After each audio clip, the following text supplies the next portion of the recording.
À ses côtés, il a le triple champion du monde français, Alain Prost sur la Ferrari numéro 1, qui a signé donc le deuxième temps.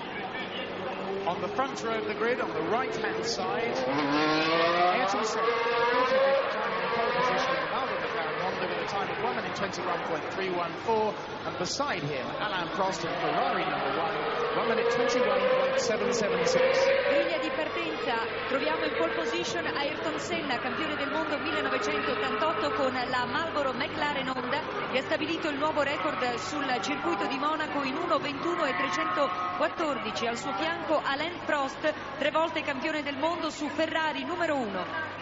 So, ein Überblick über die Startaufstellung. Auf der Pole Position zum 45. Mal Ayrton Senna mit dem Marlboro McLaren Honda und einer Zeit von 1.21.314. Eine absolute Rekordzeit hier in Monaco auf dem ersten Startplatz. Auf dem zweiten Startplatz Alain Prost mit 1.21.776. Nous allons donc saluer l'arrivée de la famille princière par l'hymne monégasque.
Suite de la présentation maintenant de la ligne de départ avec la deuxième ligne.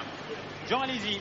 Jean Alesi pour sa première présence ici sur le circuit de Monaco avec la Tyrrell Ford numéro 4 a fait un exploit extraordinaire puisqu'il réalise le 3e temps.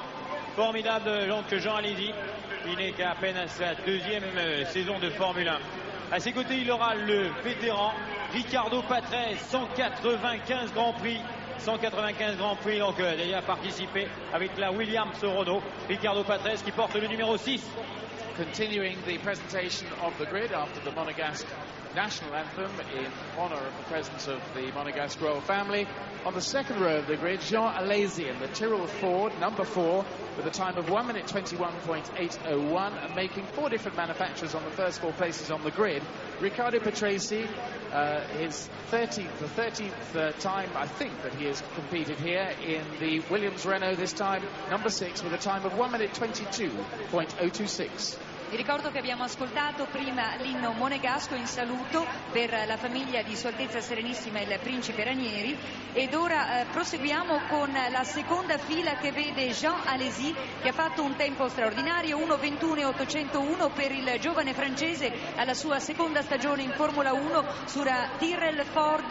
Al suo fianco abbiamo l'italiano Riccardo Patrese, salito sul podio più alto di Monaco nell'82, vi ricordo che ha vinto qui a Monte Carlo, recente vincitore di Imola a bordo di una Williams Renault. So, wir mussten ganz kurz aufhören und unterbrechen, um die Nationalhymne für die zu Ehren der Fürstenfamilie, die gerade eingetroffen ist, hier anzuhören. Jetzt geht's weiter. Auf dem 3. Platz war Jean Alesi. Jean Alesi, die Überraschung überhaupt mit dem Tyrrell Ford. Er mit einer Zeit von 1.21.803 auf dem 3. Startplatz. Auf dem 4. Startplatz der Gewinner von Imola, Riccardo Patrese mit dem Williams Renault.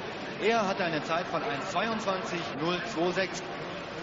La 3e ligne avec la McLaren Honda numéro 28, celle de Gerhard Berger. On se rappellera que l'année dernière, justement, ici, Gerhard Berger était absent à la suite donc l'accident spectaculaire qu'il avait eu à Imola. Aujourd'hui, on le retrouve donc sur le circuit de Monaco avec le 5e chrono. À ce côté, il y aura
Il aura à ses côtés Pierluigi Martini, l'italien, avec la Minardi Ford sur donc le 8e chrono réalisé et donc la 4e ligne.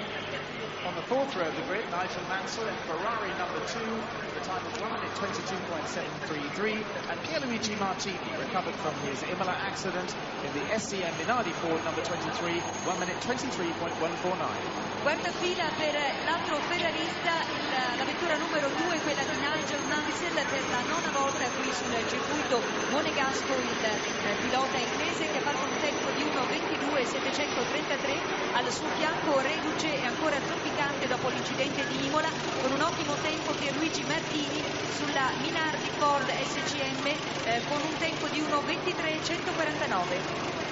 In der vierten Startreihe auf dem 7. Startplatz der zweite Ferrari, auch der Ferrari mit der Nummer 2. Nigel Mansell aus Großbritannien mit 1.22.733 hat er den 7. Startplatz. Er steht direkt neben Pierluigi Martini aus Italien, der auf dem SCM Minardi Ford mit einer Zeit von 1.23.149 auf dem 8. Startplatz steht. 5e ligne avec Emmanuel Pirot, l'italien sur la Dallara Ford. 9e chrono réalisé. Et à ses côtés, il aura le Brésilien 3 fois champion du monde avec la Benetton Ford numéro 20. On rappellera que Nelson Piquet, lorsqu'il a été champion du monde 81, 83, 87, il a obtenu une pole position ici en 81 à Monaco. Et c'est sa 11e participation pour ce résident monégasque, le Brésilien Nelson Piquet. On the fifth row of the grid, Emmanuel Pirot equaling his best ever grid position in the BMS Dallara Ford, number 21, 1 minute 23.494. Beside him, Nelson Piquet, Benetton Ford, number 20, 1 minute 23.1566. In quinta fila troviamo il bravissimo Emanuele Pirro che con la BMS Dallara Ford della Scuderia Italia ha ottenuto un nono tempo 1.23.494, al suo fianco con la vettura numero 20 il brasiliano Nelson Piquet, 3 volte campione del mondo, 11 volte presente sul circuito di Monaco sulla Benetton Ford con il tempo di 1.23.566. Auf dem 9. Startplatz in der 5. Startreihe Emanuele Pirot auf dem BMS Dallara Ford mit einer Zeit von 1.23.494. Neben ihm steht Nelson Piquet, dreifacher Weltmeister auf dem Benetton Ford aus Brasilien mit einer Zeit von 1.23.566. On the 6th row of the grid, Martin Donnelly in the Camel Lotus Lamborghini, number 12, 1 minute 23.600, and Andrea De Cesaris, second of the BMS Dallara Fords, number 22, 1 minute 23.613. Sesta fila per Martin Donnelly sulla Camel Lotus Lamborghini che ha ottenuto il tempo di 1.23.600, al suo fianco l'altro italiano Andrea De Cesaris a bordo di una BMS Dallara Ford che ha avuto il tempo di 1.23.613. Sur cette 6e ligne, Martin Donnelly, le pilote britannique avec la Lotus Lamborghini. On voit également Andrea De Cesaris présent avec la Dallara. Andrea de Cesaris, pour sa part, c'est sa 8e présence ici à Monaco. 11. Startplatz für den ersten Camel Lotus Lamborghini Piloten, und zwar mit der Startnummer 12, Martin Donnelly, mit einer Zeit von 1:23,600 auf dem 11. Startplatz in der 6. Reihe. Neben ihm Andrea de Cesaris aus Italien mit dem BMS Dallara Ford, seine Zeit 1:23,613. On demande l'évacuation de la zone de départ. Évacuation de la zone de départ, s'il vous plaît. Please clear the grid. If you have no job to do with one of the cars, please clear the grid. Vi preghiamo di sgomberare la zona di partenza, per cortesia. La suite avec la 7e ligne. Derrick Warwick et Stefano Modena seront donc sur cette 7e ligne. On the 7th row, the great Derek Warwick in the Camel Lotus Lamborghini number 11, 1:23.656. And beside him, Stefano Modena, who finished third last year, in the Brabham Judd number 8, 1:23.920. Settima fila per Derek Warwick sulla Camel Lotus Lamborghini con un tempo di 1:23.656. Al suo fianco Stefano Modena, che giunse terzo lo scorso anno sulla Brabham Judd con un tempo di 1:23.920. Derek Warwick, der zweite Fahrer des Camel Lotus Lamborghini Teams. Er steht auf dem 13. Startplatz in der 7. Startreihe mit einer Zeit von 1:23,656. Er steht direkt neben Stefano Modena mit dem Brabham Judd. Er ist 14. mit einer Zeit von 1:23,920. 8e ligne, le pilote japonais Suzuki, qui est à sa première présence à Monaco, et la 3e présence pour Nannini, qui est sur cette même ligne avec la Benetton. On the 8th row of the grid, Aguri Suzuki in the Espola Rus Lola Lamborghini, number 30, 1:24.023. And beside him, Alessandro Nannini in the second of the Benetton Ford, number 19, 1:24.139. Ottava fila per Aguri Suzuki sulla Espola Rus Lamborghini, che ha ottenuto il tempo di 1:24.023. Al suo fianco, la terza volta alla partenza qui a Monaco, Alessandro Nannini sulla Benetton Ford, 1:24.139 il tempo del pilota toscano. Auf dem 15. Startplatz die Startnummer 30, Aguri Suzuki mit dem Espola Rus Lamborghini und einer Zeit von 1:24,023. Er steht vor Alessandro Nannini mit dem Benetton Ford und der Startnummer 19. Er steht auf dem 16. Startplatz mit einer Zeit von 1:24,139. Le panneau 5 minutes stop moteur, le panneau 5 minutes est présenté. 5 minutes to go, 5 minutes. Mancano 5 minuti alla partenza. 5 Minuten und dann ist los. A signaler juste pour Suzuki qu'il ne prendra donc sa voiture de réserve. Il ne sera pas donc avec la voiture de course. La suite avec la 9e ligne, Nicolas Larini, le pilote italien. Ce sont donc les deux Ligier Gitane à moteur Ford qui seront sur cette 9e ligne avec Philippe Alliot, donc le numéro 25 et 26. On the 9th row of the grid, Nicola Larini in the Ligier Gitane Ford, number 25, 1:24.206 his time. And beside him, his own teammate Philippe Alliot, number 26, 1:24.294. Nona fila per due compagni di squadra sulle Ligier Gitane Ford. Abbiamo Nicola Larini che ha fatto il tempo di 1:24.206. Al suo fianco Philippe Alliot con un tempo di 1:24.294. Beide Ligier Gitane Ford in der 9. Startreihe. Nicola Larini auf dem 17. Startplatz mit einer Zeit von 1:24,206 hat er sich klassiert vor seinem Teamgefährten Philippe Alliot, der auf dem 18. Startplatz steht mit einer Zeit von 1:24,294. La suite avec la 10e ligne, le pilote italien Barilla sur la Minardi, et également sur cette 10e ligne Gregor Wojtek, le pilote suisse que l'on retrouvera pour la première fois à Monaco. On the 10th row of the grid, Paolo Barilla in the SCM Minardi Ford, number 24, 1:24.334. And beside him, Gregor Wojtek in the Monteverdi Onyx Ford, number 35. The Monaco Grand Prix, something over 2,000 gear changes during the course of the race. James Hunt knows each one of them individually, I'm sure, and he's alongside our race commentator, Murray Walker. Well, that lap with Ayrton Senna that you have just done was the fastest that anybody has ever done in the history of this magnificent race. 1:21.3. That is an average speed around this circuit of 91.5 miles an hour. And there's an enormous crowd here at Monaco, as ever, and that crowd, a lot of whom will be in the Saint-Devote area, could be in for a real surprise and some great excitement very shortly, because when the Monaco Grand Prix starts, always the problem is the grid going to get around the first corner? Because it is all too easy for them to collide and go through and hit each other. And as you can see, there's the Brazilian contingent there. There is the man who is in pole position, Ayrton Senna. Now, his problem is that just behind him, to his left, is his arch-rival, Alain Prost, in the Ferrari, who has won 4 times here at Monaco. Senna has won twice. And right behind Senna is Jean Alesi, the sensational Frenchman in the Tyrrell Ford. And Alesi is driving for the first time here at Monaco, and there is going to be a real charging, thrusting mass of McLaren, Ferrari and Tyrrell, and that is the reigning world champion, Alain Prost, in the semi-automatic gearbox Ferrari, and incidentally he's got the gearbox programmed differently to that of Nigel Mansell. So, Senna the fastest, Prost very little slower, and the V12 Ferrari has got a lot of power, almost as much as Senna's V10 Honda powered car. And really, power doesn't matter as much here at Monaco as it does at many other circuits. Riccardo Patrese is 4th on the grid, and that is Gerhard Berger, who is 5th, so both the McLarens are in the top 6 places. And for that matter, so are both the Williams cars, because Thierry Boutsen is in 6th position on the grid. We have a camera on Ayrton Senna's car, and you're looking forwards towards the Saint-Devote corner through that camera at the present moment. And there's also, I'll tell you now, another camera in the cockpit of Senna's car looking back at him. So you may be seeing a bit of Senna himself looking forward, and probably to a completely clear track in front of him as he has now, with Nigel Mansell 7th on the grid for this 78th lap, 1 lap longer than last year, Monaco Grand Prix.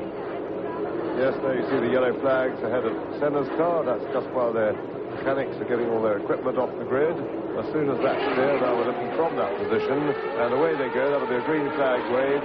And now, look as they head into Saint-Devote. The problem with Saint-Devote, the corner that Murray spoke of earlier, the first corner, is that it's like a funnel, and it narrows. And, of course, it is slightly curved. The entry is a bit blind, even with a big pack of cars.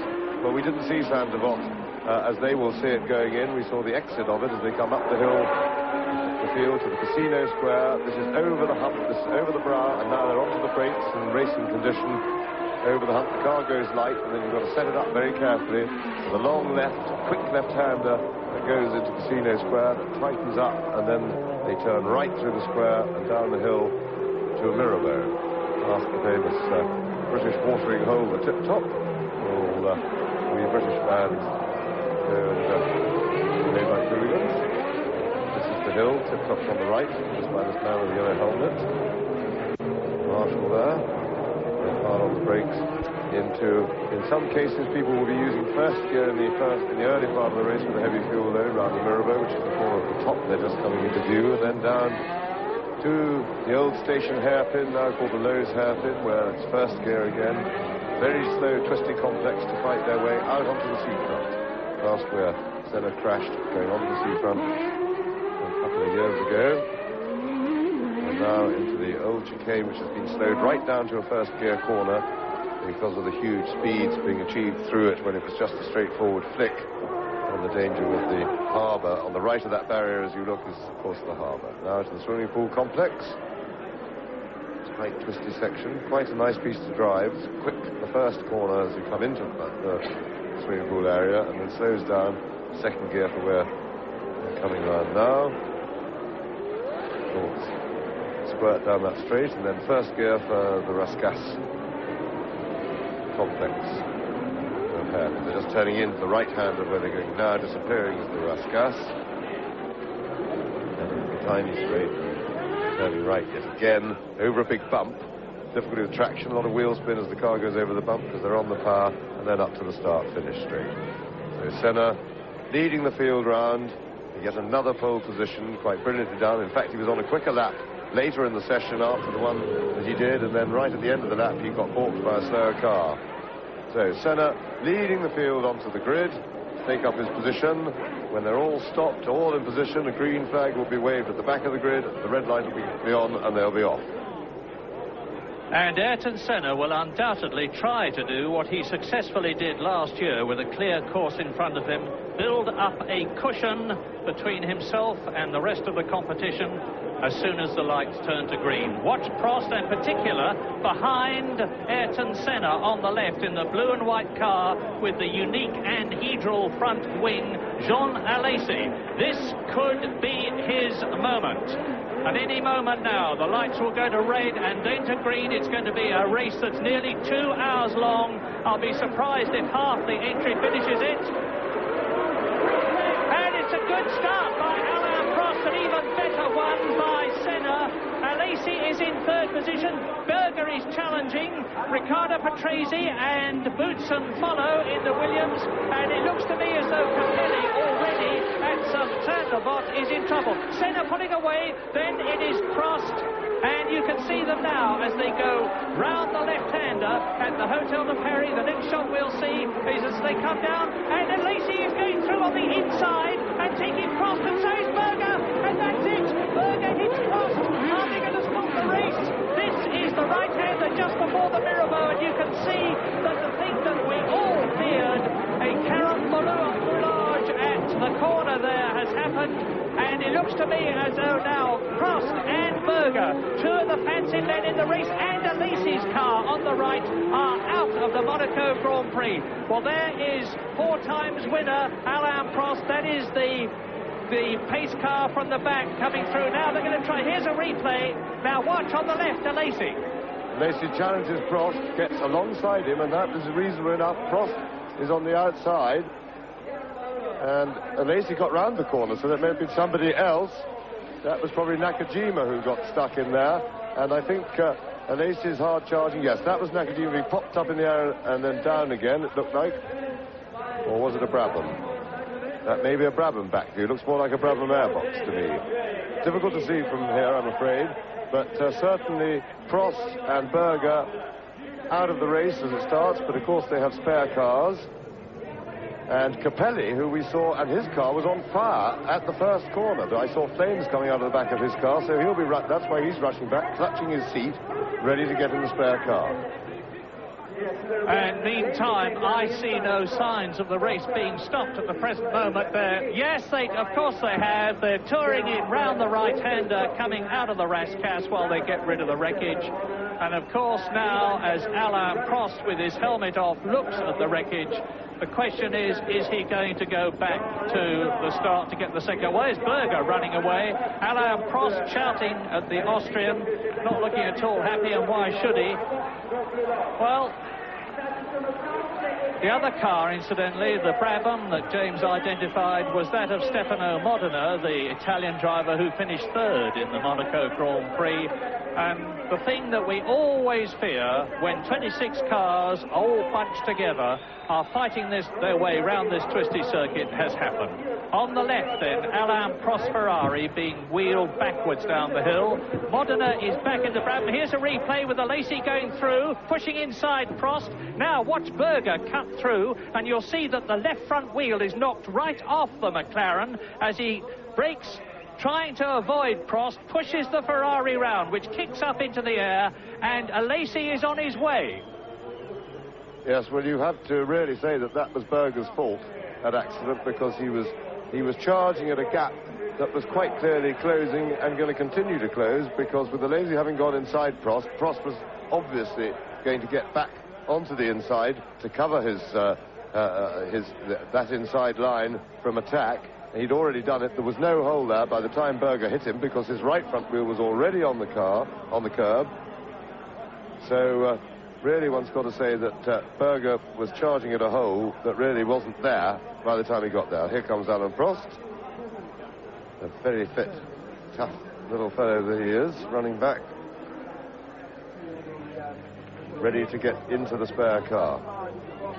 Now, is the second Ferrari, or rather the third Ferrari, set up for Alain Prost or for Nigel Mansell as Gerhard Berger runs back to get in the spare McLaren? Incidentally, Gerhard Berger, as you can see, is a very tall chap. I've talked about that a lot, particularly at the San Marino Grand Prix and before that at Phoenix. And now we're riding with Alessandro Nannini. Of course, this is a replay going down to the right-hander at the Metropole and leading on to the Mirabeau. Nannini in the Benetton, and you can see on the right there. Now, there is Modena's Brabham, the white and blue car. Cutting in front of us is Derek Warwick, number 11, who stops, as does Martin Donnelly. Modena threads his way forward, but the way is closed, and he's had to stop.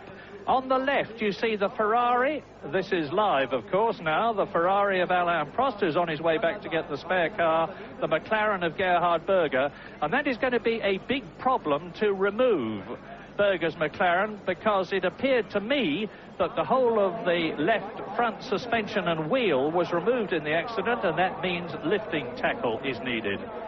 I was talking just before we went to that shot about whether the Ferrari the third one would be set up for Alain Prost or Nigel Mansell. Let me explain. The Ferrari has a 6-speed semi-automatic gearbox, and in Prost's car, when changing down, 5th has been omitted. Thus he will go changing down from 6th to 4th to 3rd to 2nd to 1st, because you have to treat the gearbox like a motorcycle box. Here's another replay, and that is Capelli at Saint-Devote on the first lap in the Leighton House car. His teammate Gugelmin failed to qualify.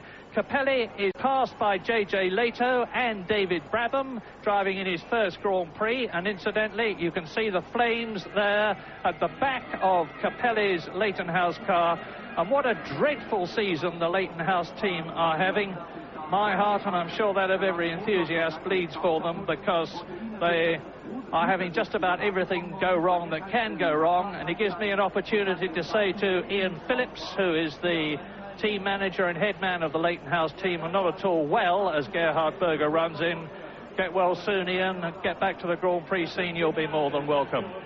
Gerhard Berger going for it. Prost, of course, is back there by now. And the difference between Mansell's car and Prost's car, that I still haven't finished telling you about, is that Mansell's car is programmed to go through all the gears. So if the car is set up for Prost, the spare one, he will be okay. If it's not, they will have to remind him, and I'm sure they will. And I can see Nigel Mansell now. He's just being wheeled past me to get up onto the grid again as Gerhard Berger walks in. Not looking too happy. There's Jean Alesi, the man who sensationally led at Phoenix for a long time by passing Ayrton Senna in his Tyrrell Ford. Number 8 is the spare Brabham of Stefano Modena, so he is okay, back in the race. And I haven't had a chance to tell you so far that Alessandro Nannini, going out to form it up on the grid, had his engine go at Saint-Devote after he'd done just a few hundred yards. Here's another replay. Berger, you're looking at Berger, cutting inside Alain Prost, right up against the wall, no room for him. Off goes the left front wheel and the suspension. Bits fly all over the place. Riccardo Patrese miraculously moves to the left with Boutsen behind him. There is Mansell, that is Martini, and behind Martini, number 21 is the Dallara of Emanuele Pirro, who was starting higher up on the grid than he's ever been before, with 2 exceptions, I just hastily remembered. And now they're all coming to a standstill. This is a replay. There are the 2 Ligiers of Alio and Larini. The footwork car is the Arrows of Alex Caffey. His teammate Michele Alboreto failed to qualify. And that's Nakajima in the blue and white second Tyrrell Ford. Wojtek, number 35, in the Monteverdi Onyx. And now we're back again live, looking at the exit to the swimming pool. Yes, well, I've been rushing around just checking things out, and we've got an interesting and rather unfortunate situation over spare cars for Prost and Berger, in that Ferrari's spare car, the Ferrari team swap around and take it in turns for their drivers to have the spare car because of their different sizes and shapes.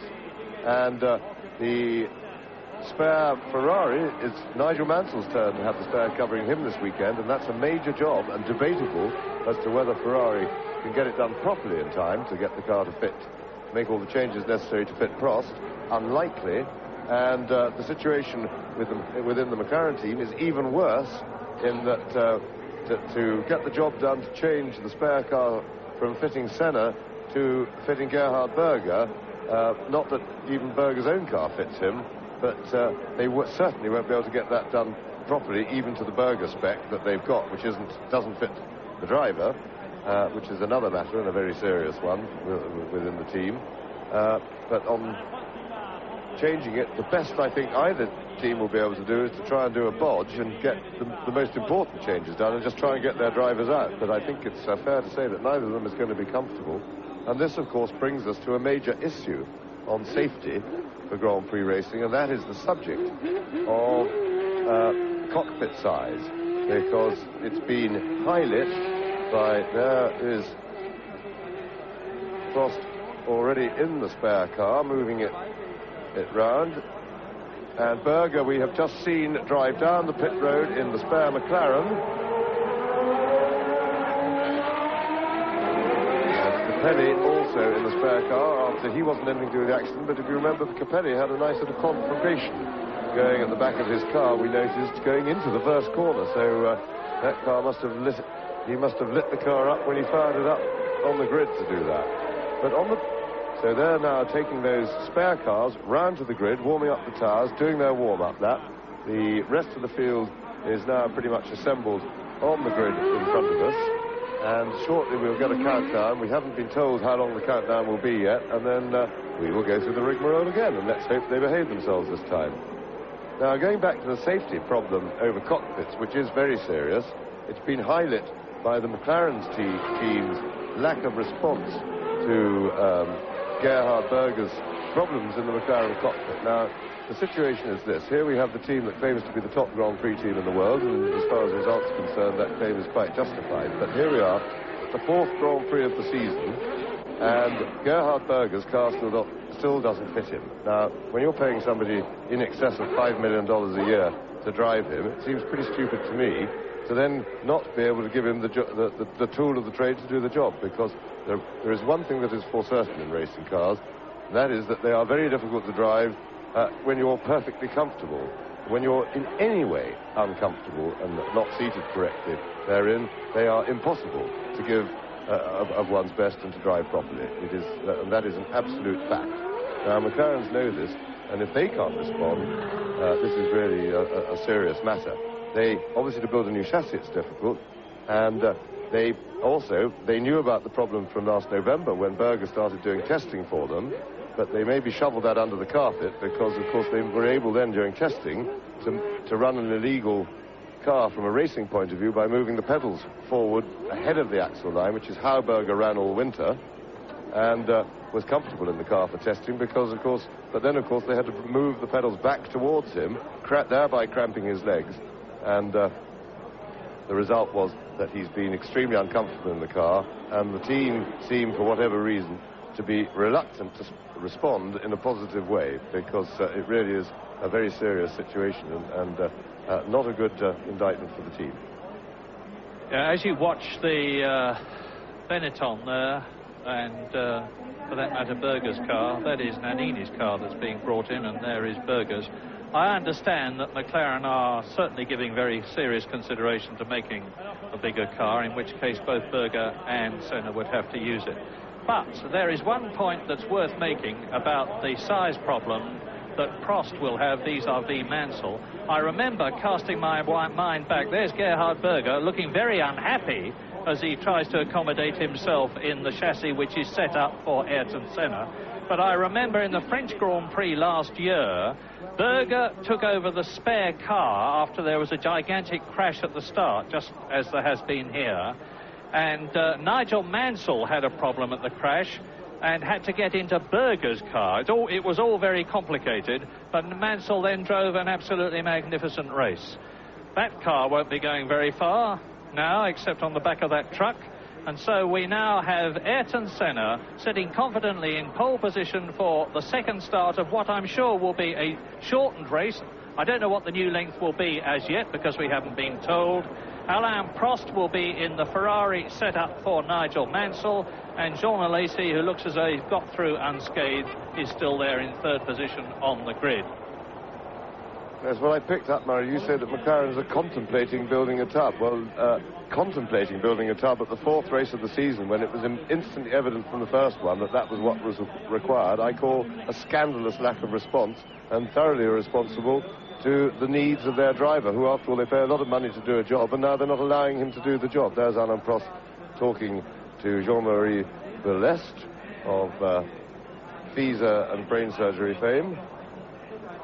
But going back to the problem of cockpits, it really is very serious that Belest, the man who you just saw, who makes the rules, or along with his committees and things, has not yet decreed that there should be a minimum size for cockpits, because we've got to a situation now where obviously it is a huge advantage. In fact, the best racing car would be one that doesn't need a driver at all, because the aerodynamics of the car, the driver takes up a lot of space, and he's a very bad piece of equipment aerodynamically for the car. So the designers are always trying to make the cars smaller and smaller and smaller, and even now the midgets, the Alain Prost of this world, designers are now making the cockpits too small for them, and small drivers already are complaining of getting cramped because they haven't got freedom of movement in the cockpit in the car. Now, this is plainly extremely dangerous.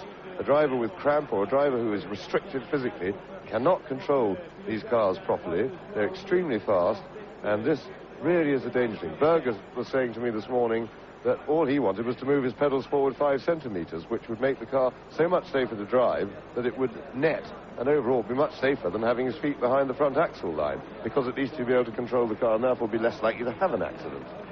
So at the same time, as I say, no matter how small the driver is, the designer will still try and make a car that's too small for him, and because of the competitive nature of the business, therefore regulations have to be introduced, and if they're going to introduce them, they might as well make the cockpit a decent size, because it's very easy to make a cockpit smaller by putting a driver in, but you can't make a cockpit bigger if the car isn't bigger.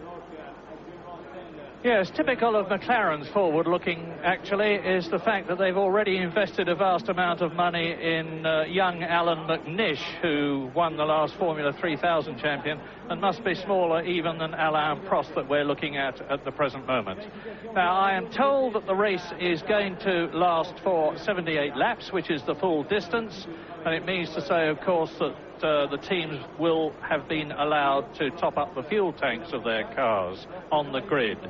Although fuel is not as major a problem at Monaco as it is at most other events. Those are the eyes of the winner of the last Grand Prix, Riccardo Patrese, in the Williams Renault, with Anne Bradshaw holding the umbrella for him. And they're actually in a very strong position. I was talking to Bernard Dudot, who is the designer of the Renault V10 engine, just before the race began, and he said he was extremely pleased with the way things had gone in practice. Williams had a bit of a trouble with an anti-roll bar and a broken CV joint in the warm-up this morning, but that's been fixed.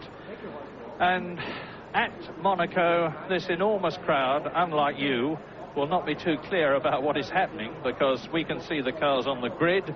They can't. That hasn't made any difference to the atmosphere or to the fact that Senna is in pole position. Then Alain Prost in the Ferrari, followed by Jean Alesi, third on the grid, second row. With second row, Riccardo Patrese, Gerhard Berger, we say again, in an ill-fitting McLaren, the second Williams Renault of Thierry Boutsen, ahead of Nigel Mansell, who didn't go well in practice by his standards, but he's not too bothered. He says he's quite happy to sit back, knowing that there are going to be all sorts of problems during the race, because 78 laps here are going to take nearly 2 hours to go. There is Nigel Mansell conferring with his teammate Alain Prost. And incidentally, another point about Nigel Mansell, he was reported as having made some very harsh remarks about Gerhard Berger after Mansell had spun at some 190 miles an hour, Prost sprinting back to his car after Mansell had spun at Imola. But Nigel says we're the best of mates now, no problems. Any remarks I may have made were made in the heat of the moment. And you're now looking then at row 10 of the grid. Paolo Barilla, the Italian in the Minardi. Gregor Wojtek, the Swiss driver, who has actually qualified quicker than his teammate, JJ Leto. The start was supposed to have been about 3 minutes ago. So there's obviously been a bit of unexpected delay. I think there's about 5 minutes now. There's all sorts of alterations. I can tell you that Stefano Modena in the Brabham has changed a front wing, and he's taken the opportunity also to change the air scoops on the car. And now Jean Alesi is quite consciously divorcing himself from everybody around him, looking straight ahead. He's got it all to do again. He was trying to take Alain Prost after the drop down from Casino Square into that right-hander before Lowe's Corner, just before the Mirabeau Hotel. And even here at Monaco, cars, believe it or not, are doing, in fact, where that crash happened, they're doing just about 170 miles an hour. Not on the actual corner, of course, but certainly on the approach to it.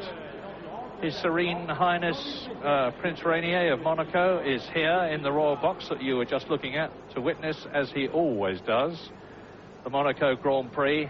And this circuit is one of only two in the whole 16-race World Championship Grand Prix series that were used before the war, the other one being Monza.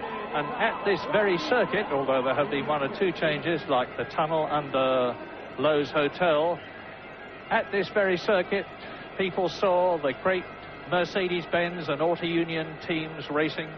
They saw drivers like Tazio Nuvolari, Aki Lavazzi, Rudolf Caracciola, Bent Rosamar. There's the Brazilian contingent, and as ever, Ayrton Senna has got this gigantic following of his countrymen and countrywomen, and a lot of them are here at Monaco. The weather conditions, we had a report just before the race began that things were going to be okay for the race. We had a very, very heavy downpour for the Formula 3 event yesterday, which actually caused the race to be stopped. And I can tell you from my personal body temperature that I wouldn't be at all surprised if it doesn't rain again this afternoon, because it feels just like yesterday. And if it does rain, that will be just as much of a problem for the cars and drivers, or almost, as the crash that they had on the first lap. In the middle of your picture now, one of the many cranes which are dotted around the circuit to lift stricken cars off. That chaps have had some work to do already in this meeting, because in the Formula 3 race several cars had to be lifted off there. There's Jean-Marie Balestre, the autocratic Frenchman who rules motorsport with a rod of iron, just gone out of your picture. And that is the complete cockpit and engine cover of, I can't tell you whether it's Mansell. Oh, it's Prost Ferrari. Prost Ferrari. There is the Frenchman. The man with the biggest nose in the Grand Prix world, who actually once returned a hire car after they'd had a race in it, and it had been very badly smashed up. And when the girl at the hire car desk complained about it, he said, it was not my fault, look what it's done to my nose. And there's the photographer's stand, and they're going to be all agog. It looks to me as though that is at Saint-Devote. Ayrton Senna, the world champion of 1988, twice a winner at Monaco 1989 and 1987, and he missed 1988 because he went off when he was very much in the lead.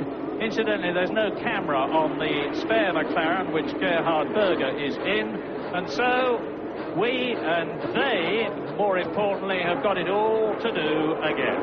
78 laps. Alain Prost gets away first, but of course Ayrton Senna will take up station in front of him. this is the parade lap. This is not, needless to say, the start of the race, or that chap with the green flag wouldn't be standing there. And so each lap of Monaco is 2.068 miles long. There is Berger, Boutsen, Mansell, Martini, and left on the grid is Emanuele Pirro, and that means to say that the unfortunate Roman, who was going to start to equal his highest ever position, 9th on the grid, is going to have to get away on the back of the grid last, and David Brabham was late away too. Yes, and Pirro, who we're looking at now, is yet another driver who's having serious cockpit problems. That car is too small for him, and it looks like they're pushing it off the grid, so maybe he's going to get into the spare car and start from the pit road. That would suggest that that car was hors de combat. Here's his teammate, Cesaris. Now through the tunnel. They're building up some 170 miles an hour as they get onto the brakes at the top of the hill for the chicane. Well, the old chicane now turned into a sort of complicated, very slow hairpin to slow the cars down with the danger of them going to the harbour if they have any trouble at the chicane as it used to be. Ayrton Senna, the pole man, leading the field around quite quickly there, but he'll slow it right down to the swimming pool complex on, as he's doing now, to allow the field to bunch right up.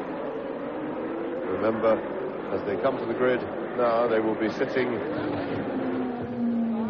or rather the front people on the grid will want Senna to bring them around so to keep them sitting on the grid for as short a time as possible. This is Berger's car, shot from Gerhard Berger's spare McLaren.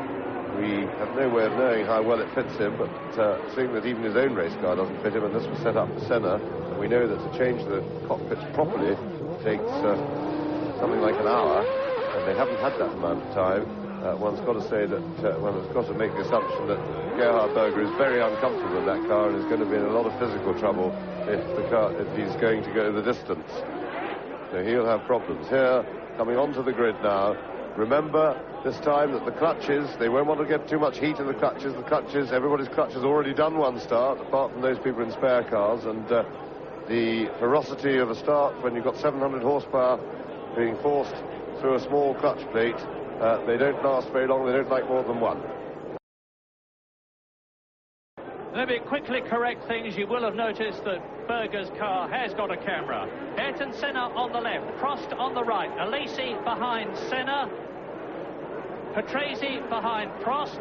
Is Senna going to do it again and get away cleanly? Watch. Yes, he does. And again, Alesi sprints up alongside Prost. Prost is second, Alesi is third, Berger is fourth, Patrese is fifth, Martini is ahead of Boutsen is sixth, Capelli is in trouble again. Senna is already breaking away a bit. Martini is sprinting up the hill in front of Nigel Mansell into Casino Square. Out of it, there's Prost, Alesi, Berger, Patrese, Boutsen, Martini, Mansell. And again, Alesi trying to take Prost in exactly the same place, but this time they're round, thank heavens, into Lowe's corner. It's Senna, Prost, Alesi, Berger, Patrese, Boutsen, Martini into the tunnel now, up to 160 miles an hour. Senna is building up a cushion. It's very important to Prost to keep Alesi behind him in the first couple of laps, because we know, and already Alesi dropped back a bit because the Pirelli race tyres that Alesi is using are not as good as their qualifying tyres, and one would not expect Alesi to be able to run with the leaders, but if he can get in front of Prost, he can hold him up, and Prost won't want that. And it's not happening at the present moment. Senna is bursting away just as he did last year. Prost has got him inside. Alesi is right under the rear wing of the Ferrari, thrusting to get through, because Alesi has got a very nimble car with about the right sort of power-to-weight ratio. Berger is in fourth position.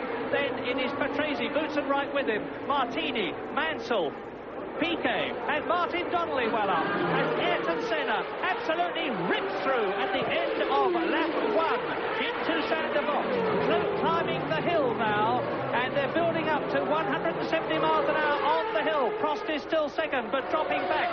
Alesi, Berger, then the two Williams, and Martini is being challenged by Nigel Mansell, who was trying to take the Minardi as they went into the left-hander before the Hotel de Paris. And it looks to me as though Alain Prost is very much holding up Alesi. You can see the way Senna is pulling away.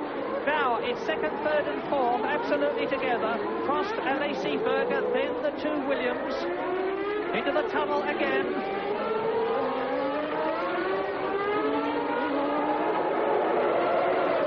And the sparks flying, showing that there's a low ride height and a very heavy fuel load into the new chicane. Now, there is the gap.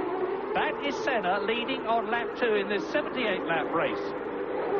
Yes, I get the feeling that Prost is playing himself in fairly comfortably. I think he likes to take 3 or 4 laps to build himself up to his full speed, which is keeping Alesi climbing, and of course Berger attacking from behind that.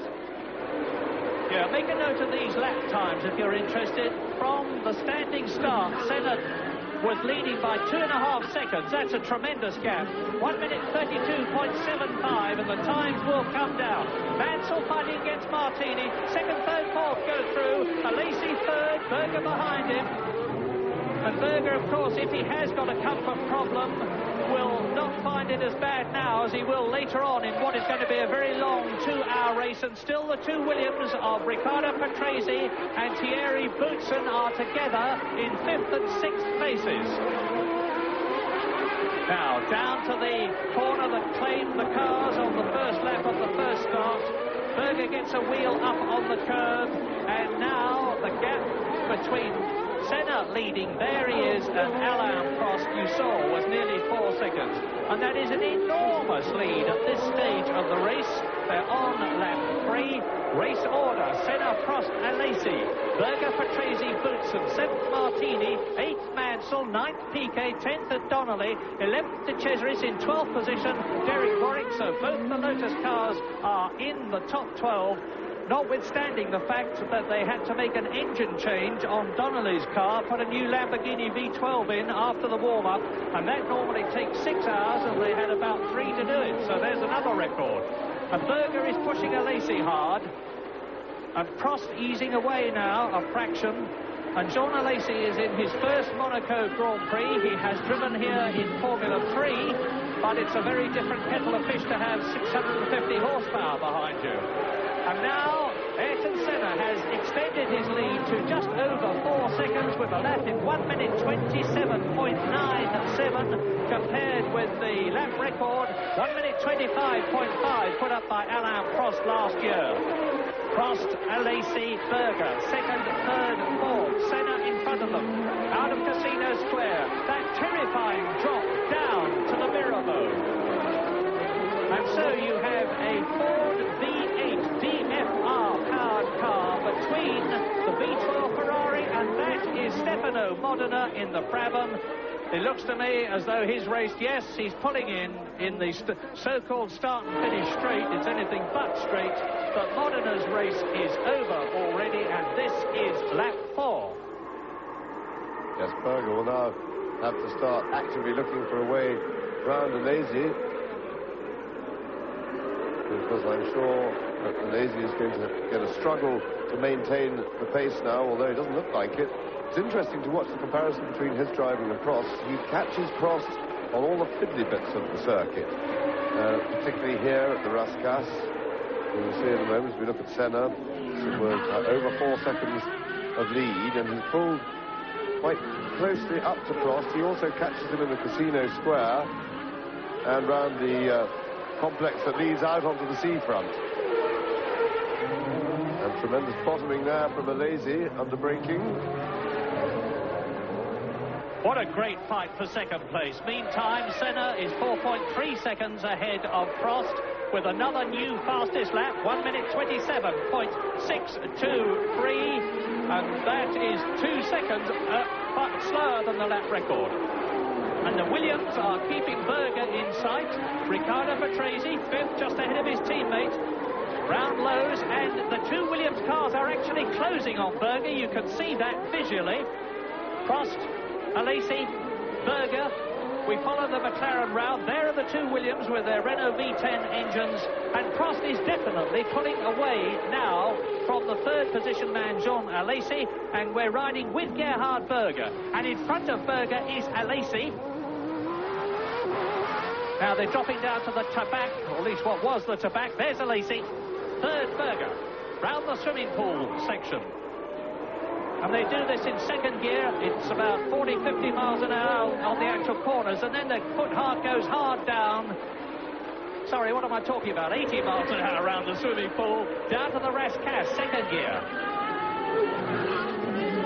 And Senna goes through. Let's see what the gap is now as Alain Prost follows him into lap 5 of this 78-lap race. The gap is steady. And actually now, Alain Prost is going marginally faster than Senna. It's 1/10 of a second only, but he's quicker. Yes, I get the feeling that Senna has already cut his pace back a little bit, because he's certainly going a lot quicker than Prost, but Prost has been holding him now. And I think really at the end of the second lap, Berger had already, as it were, clicked it back a gear. And Alesi still hanging on, and hanging on very well, because I'm just looking down the list of the next Pirelli runner, Pierluigi Martini, and he is not going nearly as quickly. Alesi doing very well indeed. He also catches Prost quite substantially around the swimming pool section, which we're just coming to. We go through this one, then the tabac, which is the foot left-hander, put by Monte Carlo standards. Prost going into the tabac now. And Berger there was having a look down the inside of Alesi. Not an easy place to pass. Prost through the swimming pool. Now it's here, the second half of the swimming pool complex. Tracy seems to haul him in. Alesi hauls him in a little bit. But Prost further ahead this lap. And Patrese maybe lost a little bit of time because he was busy covering his rear from the attack of Gerhard Berger. So now race leader Ayrton Senna has completed 6 laps. He's now nearly 5 seconds ahead of Prost. He's just gone round in the first lap under 1 minute 27, 1:26.296. Senna is really pushing hard to build up the biggest possible gap between himself and the battle for second, third and fourth. And definitely Riccardo Patrese with Donnelly going out of the race. Martin Donnelly retiring from the race and turns into the pits in the Lotus Lamborghini. That's rotten luck in his first Monaco Grand Prix. But Riccardo Patrese is starting to catch Berger. There is Berger, and there is Patrese, the winner of the San Marino Grand Prix. We go round into the tunnel with the Williams, and Boutsen is still with his teammate. Great order, lap 7, Senna. 5 seconds ahead of Prost, who is 1.2 seconds ahead of Alesi, who has got Berger right behind him. There is the Frenchman in 4th position, being caught by Riccardo Patrese is Gerhard Berger. So Boutsen is behind his teammate, and then Mansell is 7th, Martini is 8th, Piquet is 9th, De Cesaris is 10th, Warwick is 11th, Nannini is 12th. And that is Jean Alesi. There is Riccardo Patrese, behind him Boutsen. They're coming out of the Rascasse into the start and finish section, as opposed to straight under the bridge up to Saint-Devot. Starts to climb. And 25-year-old Jean Alesi, who finished second in the first Grand Prix of the year at Phoenix, is third here.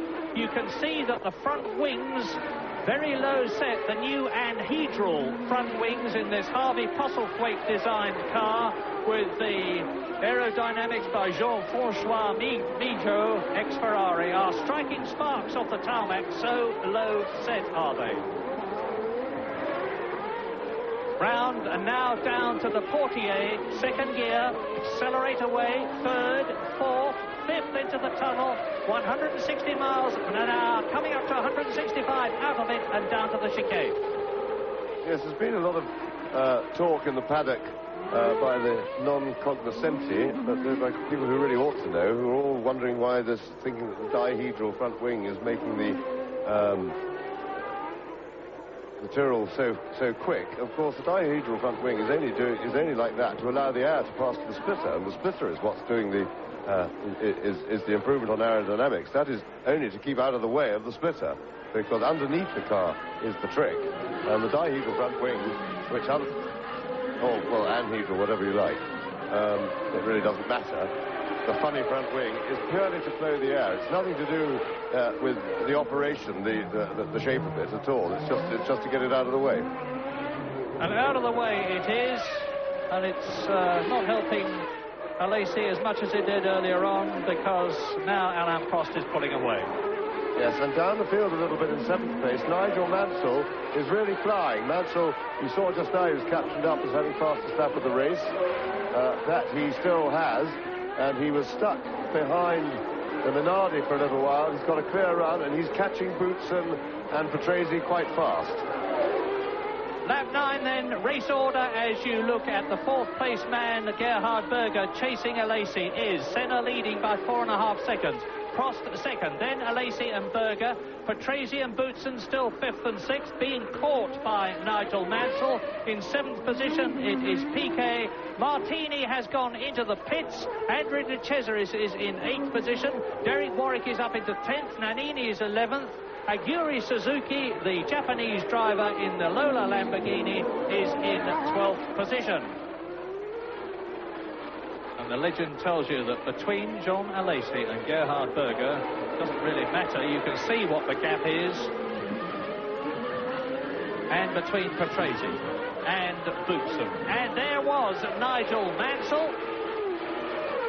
And Nigel said, as I said earlier on, he wasn't at all worried about the fact that he was only starting in 7th position on the grid, because he was prepared to take his time, study points, and go for it later on in the race. Well, by that time, of course, Ayrton Senna will be long gone. Already at this stage in the race, it's looking like another victory for him. And this is Gerhard Berger that we're riding with in 4th position, going down to Lowe's hairpin. And if we go back to his race car camera, it will be Jean Alesi's blue and white Tyrrell Ford that you will be seeing in front of you.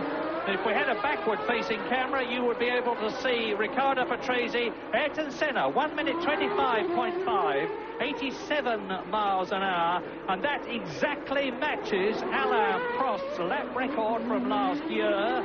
And you can expect to see, before very much longer, a new lap record as Ayrton Senna continues to keep the hammer down and the fuel load continues to lighten. Round the swimming pool then. Martin Donnelly has definitely retired. Pierluigi Martini has been into the pits. Alesi, Berger, Patrese. Patrese is pulling away now from Thierry Boutsen. And Senna all the time is building a lead, as is his way. He's now 6.5 seconds ahead of Prost. He is lapping faster than anybody. He's gone round now in under 1 minute 26. Jean Alesi is actually faster than Prost, but of course there is an enormous horsepower difference between Alesi's nimble Tyrrell and Prost's V12 Ferrari. And although I said horsepower doesn't make as much difference at Monaco as it does at other circuits, it obviously makes a difference, particularly here, into and out of the tunnel. Berger, 4th position. An enormous amount of extra lighting has been put into the tunnel this year, where before there were only about half a dozen banks of lights. This time there is an enormously extended bank of lights on every pillar. 14 seconds, 15 nearly, between leader Ayrton Senna, 6th man Thierry Boutsen on lap 11 out of 78. And there are still going to be a lot of cars retiring from this Monaco Grand Prix. We have already had Martin Donnelly out of the race, and Pierluigi Martini seems to be retiring. He hasn't done so yet, but the problem is handling. In his own words, I'm having a problem in staying on the track. That's Patrese, the most experienced driver in Grand Prix racing. This is his 196th Grand Prix. When he gets to the British Grand Prix, he will be celebrating a double century of Grand Prix, and nobody has got anywhere near that many before. So Patrese drops down towards the Mirabeau. And there you can see Gerhard Berger 3.8 seconds in front of him. So Patrese is actually dropping back a bit, and on lap 12, as you look at the man in 5th position ahead of him, Ayrton Senna leads Prost by 7.2 seconds. Alesi is still just behind the Ferrari in 3rd place, ahead by 1 second of Gerhard Berger 4th. Patrese is 3.6 seconds in 5th position behind Berger, and 2 seconds ahead of Thierry Boutsen, who is 1.6 seconds ahead of Nigel Mansell. You're looking at Boutsen and Mansell Mansell seems to be closing the gap. He's just gone round in 1 minute 26.56, which is faster than everybody except Senna and, significantly, Alesi. Now you're watching Boutsen, the Belgian, winner of 2 Grand Prix last year in Canada and Australia. And now there's Nigel Mansell.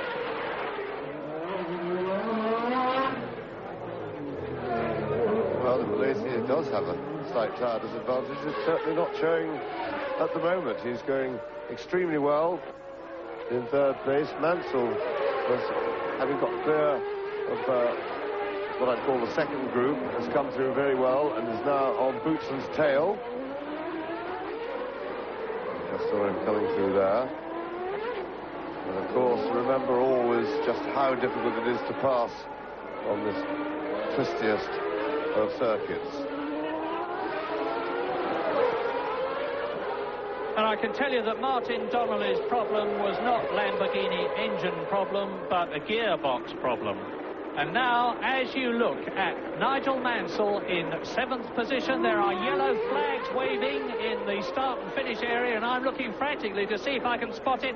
And that is the answer, because being pushed off the course into the pits is Nicola Larini's Ligier car, and they obviously want to get that out of the way, because Ayrton Senna goes through now to complete another lap, which is his 13th, and it certainly looks to me as though the Brazilian, having won in a Lotus with active suspension in 1987 and a McLaren in 1989, is on his way unbeatably to his 3rd Monaco Grand Prix victory. The question at the moment in the first 7 is how Boutsen is going to stave off Nigel Mansell, because the Englishman in the Scarlet Ferrari going round the left-hand at the Hotel de Paris is soon going to be tucked under the rear wing of the Williams Renault, but then he's got to get past it, and that is a very different kettle of fish altogether. Down to Lowe's hairpin, 2nd gear. They look as though they're going very slowly, and they are going very slowly, 30 miles an hour, but it's jolly quick if you're sitting round in a car going round them. Now through the tunnel.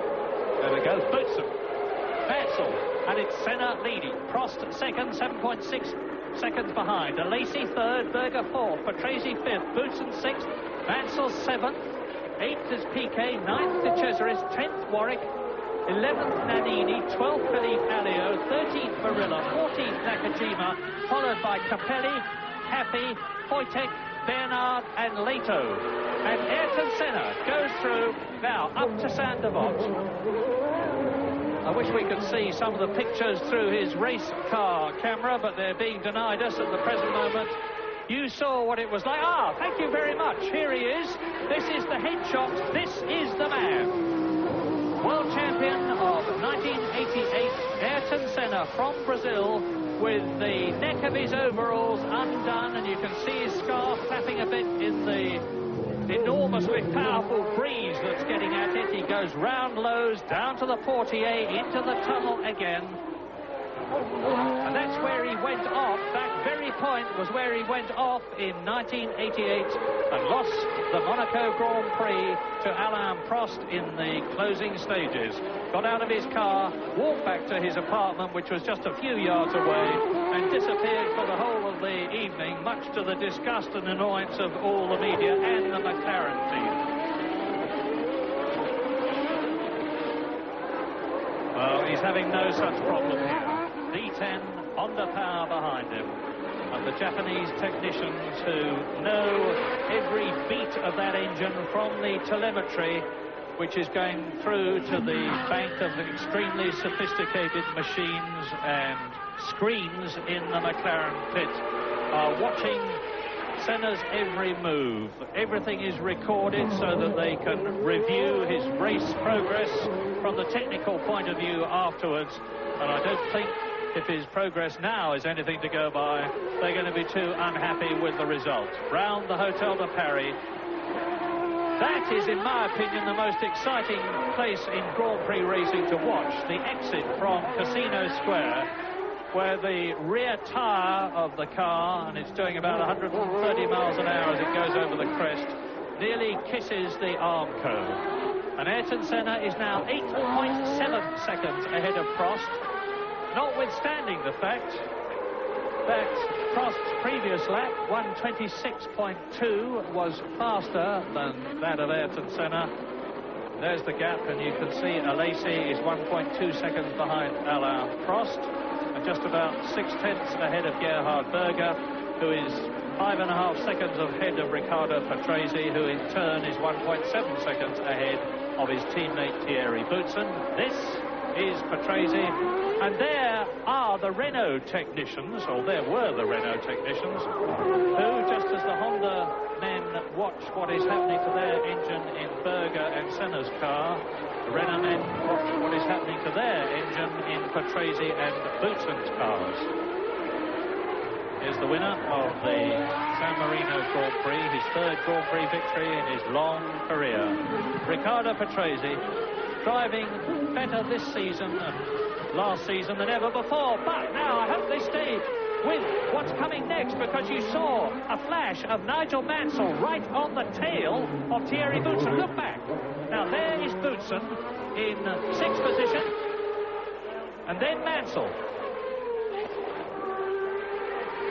Well, we're doing a tour of Monaco with Riccardo Patrese. It's quick, it's interesting, it's exciting, but it's not as quick and as exciting as the battle between Boutsen and Mansell just behind, with Piquet now in 8th position, De Cesaris 9th, Warwick 10th, Nannini in 11th position. Things are getting pretty spread out, and Capelli is out of the race. He has stopped and withdrawn, so another problem for Leighton House. Gugelmin didn't start. This is Berger, Alesi ahead, and now we're going down to the back. Out of it, round the swimming pool complex. They're doing about 85 miles an hour. Left, right, left. Gerhard Berger, 4th position. And one has to say, whatever the reason, and I've said it before, that Gerhard Berger does not seem to be mirroring Ayrton Senna in the McLaren team to the extent that Alain Prost did. Well, and a new fastest lap there for Ayrton Senna, and I think that's a new lap record. 25.39 for Ayrton Senna, and I'm sure that'll come down as the race progresses, and that's just taken his lead to just over 9 seconds. So I still get the feeling that Senna is not pushing for a big lead. He's just driving away comfortably, slowly, turning in the odd quick lap when he needs to, and otherwise matching his pace backwards. Berger's pace to relative to Senna, I think it's very difficult to be a judge, because Berger, first of all, wasn't even comfortable in his own car. He's in the spare car today, and when you're not comfortable in a racing car, you cannot drive it properly. So we haven't yet seen Berger's form this season, because ever since the season started, as we discussed before, while waiting for the restart, the team have as yet failed to come up with a car that can fit Gerhard Berger, and we feel that with the 4th race of the season already underway, this is really a disgraceful response by a top team when they knew about it all winter, and instead of doing something about it during the winter when they could have done, they bodged the pedals by running them in an illegal position for safety regs, which allowed the testing to get done, and just meant that it was a disaster for Berger when they started racing. So Alain Prost still pushing away. He's put in his fastest lap of the race. He's now a bit over 1.5 seconds ahead of Alesi, but that's no big lead here. You can see the gap visually. Alesi can probably haul that in, but Prost has got a push, and Berger is keeping up with the group, but hasn't looked very threatening. He looked threatening for a couple of laps behind Alesi, but he's really not pressing at the moment. Down to the Mirabeau again, and this may look pretty static to you, this battle for second position, and it is static, to be absolutely pedantic about it. But don't forget that these three drivers with three different engines in three very different cars, Prost in the V12 Ferrari, Alesi in the V8 powered Tyrrell, and Berger in the V10 Honda-powered McLaren, are absolutely on the edge of adhesion all the way round this convoluted circuit, which twists and turns and rises and falls around Monaco. And as you look at Jean Alesi, and if ever there was a star of the future, never mind a star of the present, this is the man.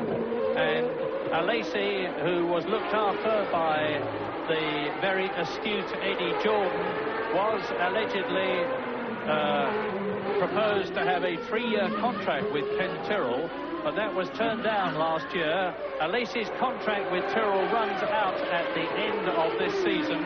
I imagine that Ken Tyrrell will have some sort of a hold over him. But anyway, it's going to be very interesting to see where Alesi ends up next year. There he is in third position at the present moment.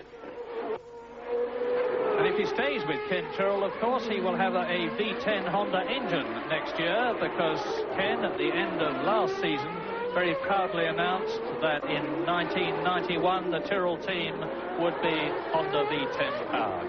Alesi rolls the Tyrrell round the left-hander at Lowe's. The gap between himself and Alain Prost is 1.8 seconds. It is not reducing at all.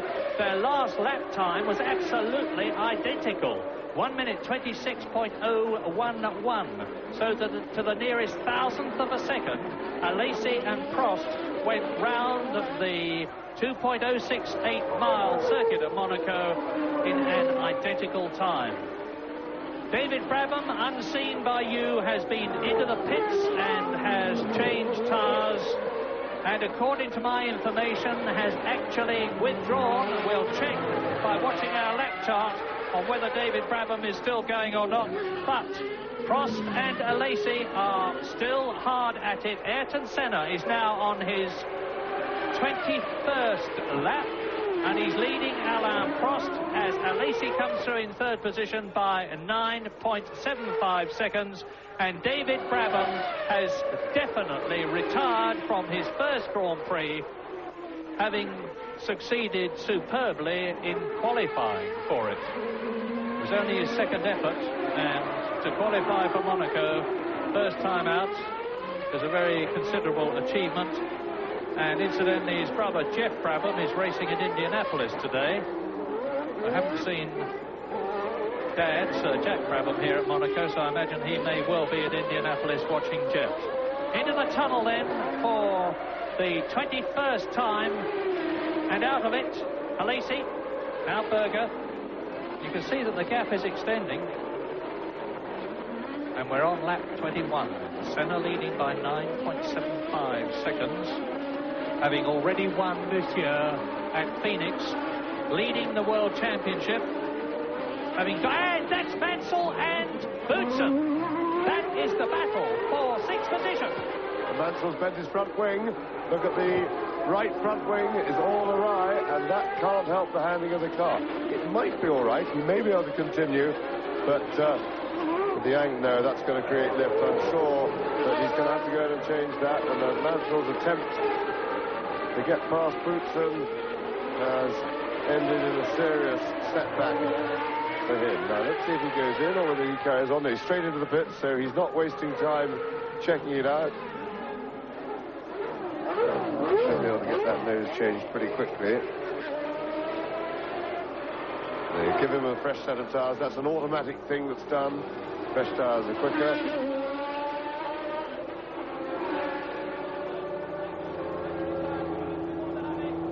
So changing the nose, of course, is not so quick. And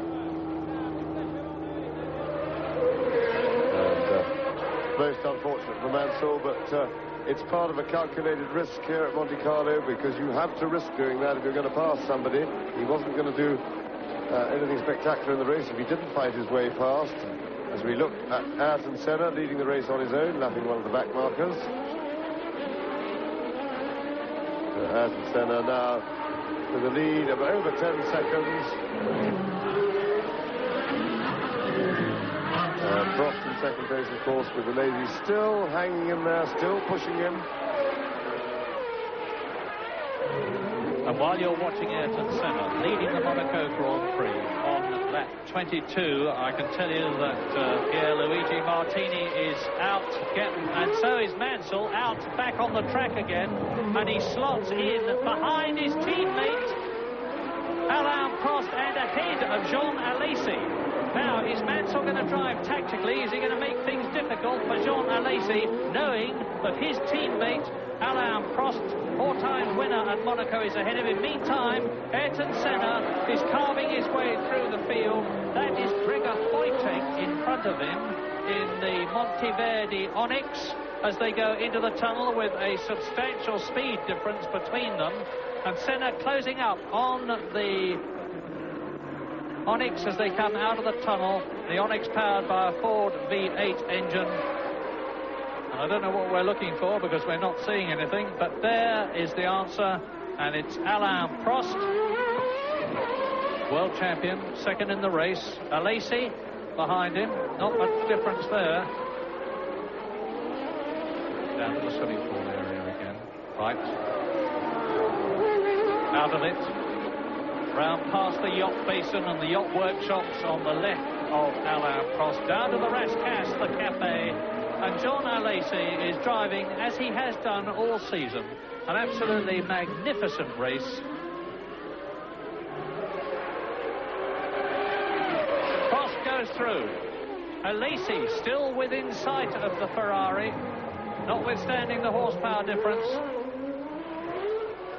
And Ayrton Senna leads by nearly 10 seconds now. He and Prost are lapping at virtually the same speed and to within a tenth of a second in the same time. And Ayrton Senna has just gone round in 1 minute 26.5. You know that he has already broken the lap record by going round in 1 minute 25.3. That's very nearly 88 miles an hour average around this 2.1 mile circuit with all its twists and turns and rise and fall and the tunnel, which the Ferrari is in now. And it's Senna leading Prost by 10 seconds, Alesi third, and you can see the gap. Fourth is Berger, fifth is Patrese, sixth, of course, now is Thierry Boutsen, with Mansell having been into the pits to have a new nose cone. And the problem with Mansell would have been, of course, on account of the fact of having the right front wing pushed up, he would have lost downforce. The object of the wing is to hold the nose, the car, and especially the front wheels down on the track. And because he would lose downforce, he would get understeer. In other words, the car wouldn't handle nearly as well, and there was no option for him but to lose the time that he did by going into the pits. And now on lap 25, Senna 10 seconds ahead of Prost and pulling away by about a tenth of a second a lap. Alesi 2 seconds now behind Prost in third position. Berger 3 seconds behind Alesi is fourth. He's 5 seconds ahead of Patrese, who is in fifth position. And that is Riccardo Patrese in fifth place ahead of Boutsen. And Nelson Piquet is very nearly up in the points again. He's in seventh place. And Piquet is the only driver this season who has scored points by finishing in the top 6 of all 3 races. The first one at Phoenix, the second one at Brazil, the third one at San Marino, when the 3 times Brazilian world champion finished respectively in 4th place at Phoenix, 5th at San Marino, 6th in Brazil. The new 1990 Benetton being a considerable improvement on last year's car. Now, Alesi with Senna right up, or is that Nakajima? I apologise, it's Nakajima. Nakajima, the Japanese driver, in the second Tyrrell Ford, about to be lapped by Ayrton Senna, and Nakajima is in 12th place, so the Brazilian has lapped everybody up to 12th position. And this is where Senna is so good at getting through the traffic. Yes, we lost time on that previous lap with traffic. He's out on the slippery part. Nakajima being almost too kind there for his own good and letting Senna go around him, but all got through well, but it may well have cost him a place. And it looks to me as if Berger is in some physical trouble now, because Berger is now starting to drop back from Alesi, and it's not that Alesi speeded up, it is that Berger has slowed down. Both Alesi and Prost still lapping very much the same sort of times that they've been doing for the last 10 laps or so. And that, the most likely cause, it could be some mechanical problem for Berger, but my guess would be that driving a car for Senna, been very hastily and only a little bit modified, he's suffering acute discomfort, hence falling away in his from the group fighting for second place. We've had much greater reliability amongst the front runners than we often get at Monaco, because Senna leading all the way. Prost, Alesi and Berger have been absolutely together for virtually the whole race, and we're on lap 26 now. So the race isn't taking a toll of the front runners. It's still Patrese in 5th position ahead of Boutsen in 6th place. I don't count, of course, the race of having taken a toll in terms of mechanical reliability of Nigel Mansell's Ferrari, and that is it, because it wasn't a mechanical problem that caused Mansell to go into the pits. And a new lap record this time for Nigel Mansell. So Mansell goes under the 125 barrier, and there it is captioned up. Mansell, remember, of course, has got a fresh set of tyres on, which would help the speed of his car, but they put that on while they were fitting the new nose. He was, when he emerged from the pits, he was a whole lap down on Senna. He is currently in 16th place, chasing Eric Bernard.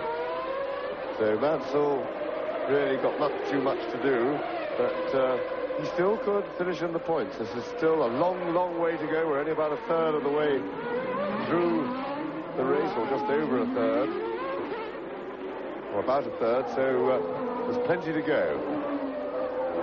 Well, Eric Bernard, you saw pull over there. Nigel Mansell passed him. He's now up to Satoru Nakajima, and in front of Satoru Nakajima is Gregor Wojtek, and Wojtek is in 13th position. So it's Wojtek 13th, Nakajima 14th, Mansell there in 15th place, and he's soon going to improve on that. And it looks to me as though Eric Bernard, there he is in the Lola Lamborghini in the background, is, I was going to say giving up, but he's back to racing speed again, so he obviously had some problem going round the Rascasse. So, out of Saint-Devote, up the hill, Mansell challenges Nakajima, Wojtek behind him, then Nakajima. So, here they go, Hotel de Paris. Out of Casino Square, Wojtek, Nakajima, Mansell, watch the Ferrari, the blue flag's waving, and that is to say to the driver in front, there is someone behind you who wants to pass, but he'll see that in his mirrors. And it's really crowded now, because it's Prost and Alesi, second and third, and they have lapped Wojtek and Nakajima and Mansell, but Mansell is closing up on the three in front of him. You don't need me to tell you that, you can see it. So let's watch. Out of the tunnel. Mansell. And Wojtek moves over and lets Mansell through. The Swiss, who was in Formula 3000, had that terrible crash with Johnny Herbert the year before last at Brands Hatch, was in a pretty dreadful couple of teams last year, and he's now in a much better one, and he's certainly showing much more style and quality than we have associated with him with in the past. And so there are the two Tyrrells absolutely together, but spaced out by a lap.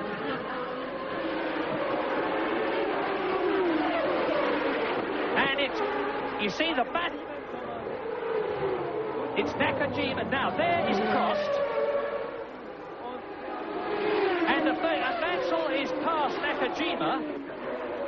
It's thoroughly confusing here with two Ferraris and two identical Tyrrells, but down to the Mirabeau, Alesi, Nakajima, Wojtek, that is Eric Bernard.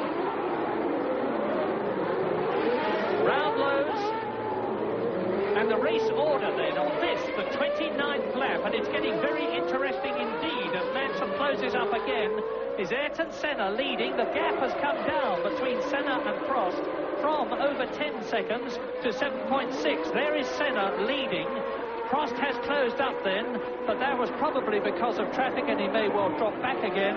Jean Alesi in the Tyrrell is still in third place. Berger is still fourth. Patrese and Boutsen are fifth and sixth. Piquet is seventh. De Cesaris is eighth.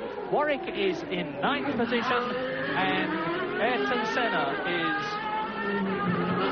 on the track with a completely clear field in front of him for the time being, but it won't stay that way very much longer.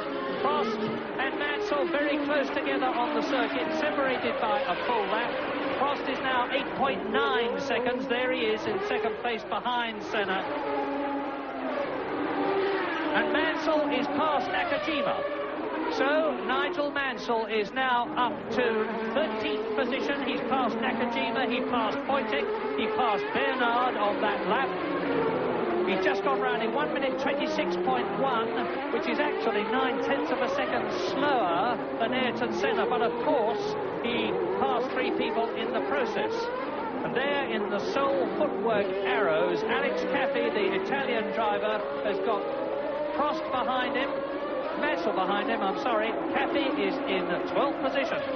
So Mansell is the man to watch at the present moment, fighting back after having had it, and he's through up to the chicane. Nigel Mansell takes the diminutive Alex Caffey. Prost takes Alex Caffey, and the two Ferraris are on the circuit absolutely together. There's the gap between them. So, Prost ahead of Caffey, and Caffey, I apologise, is, of course, still ahead of Nigel Mansell, who is in 13th place.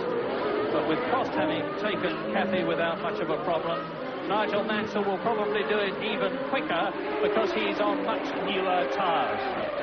Yes, well, Senna has just put up the fastest lap of the race, just pipped the fastest lap that Nigel Mansell did earlier, and of course they're now beating up the lap record, timing again, and as the fuel load comes down for sure, it won't be left at 124.9. Mansell, remember, on the fresher rubber.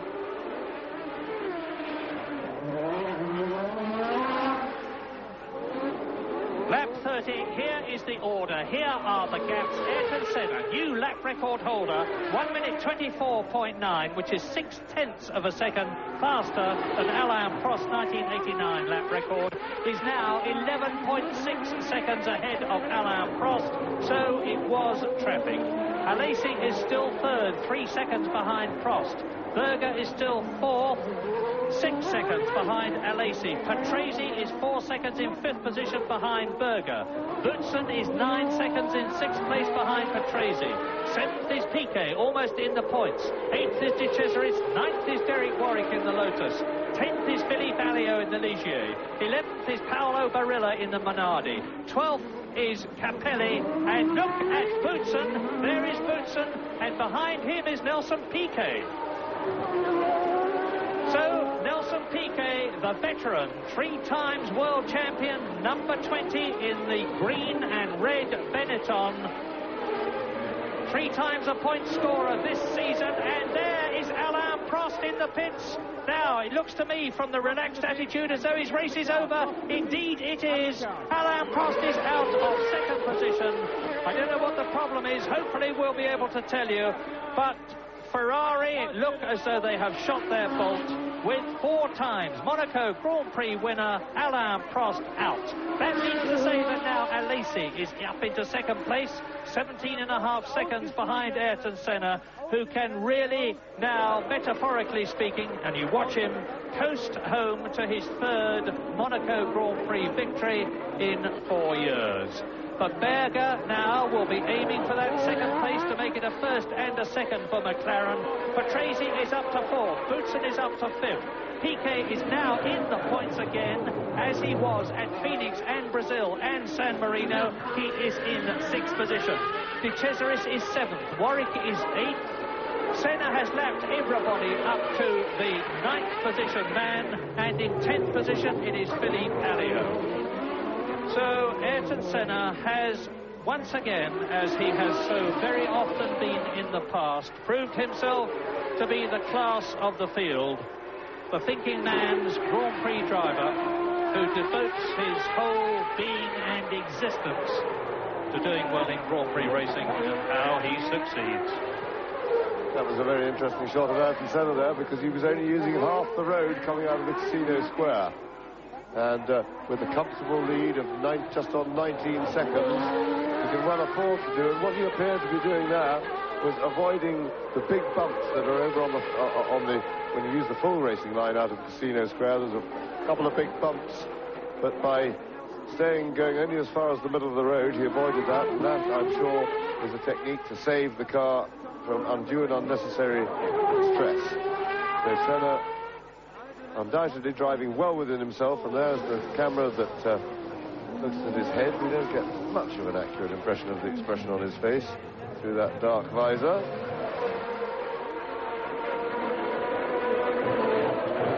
Senna clearly anxious to put behind him that terrible unforced error from 2 years ago when he put it into the wall. He's driving this year, looks very contained, and both within himself, and also he is clearly making an effort to look after the car and avoid any unnecessary stresses. Now watch him, he goes round the left-hand part of the Hotel de Paris and into the Casino Square. Now, will he stay well over to the middle of the road? Yes, he does.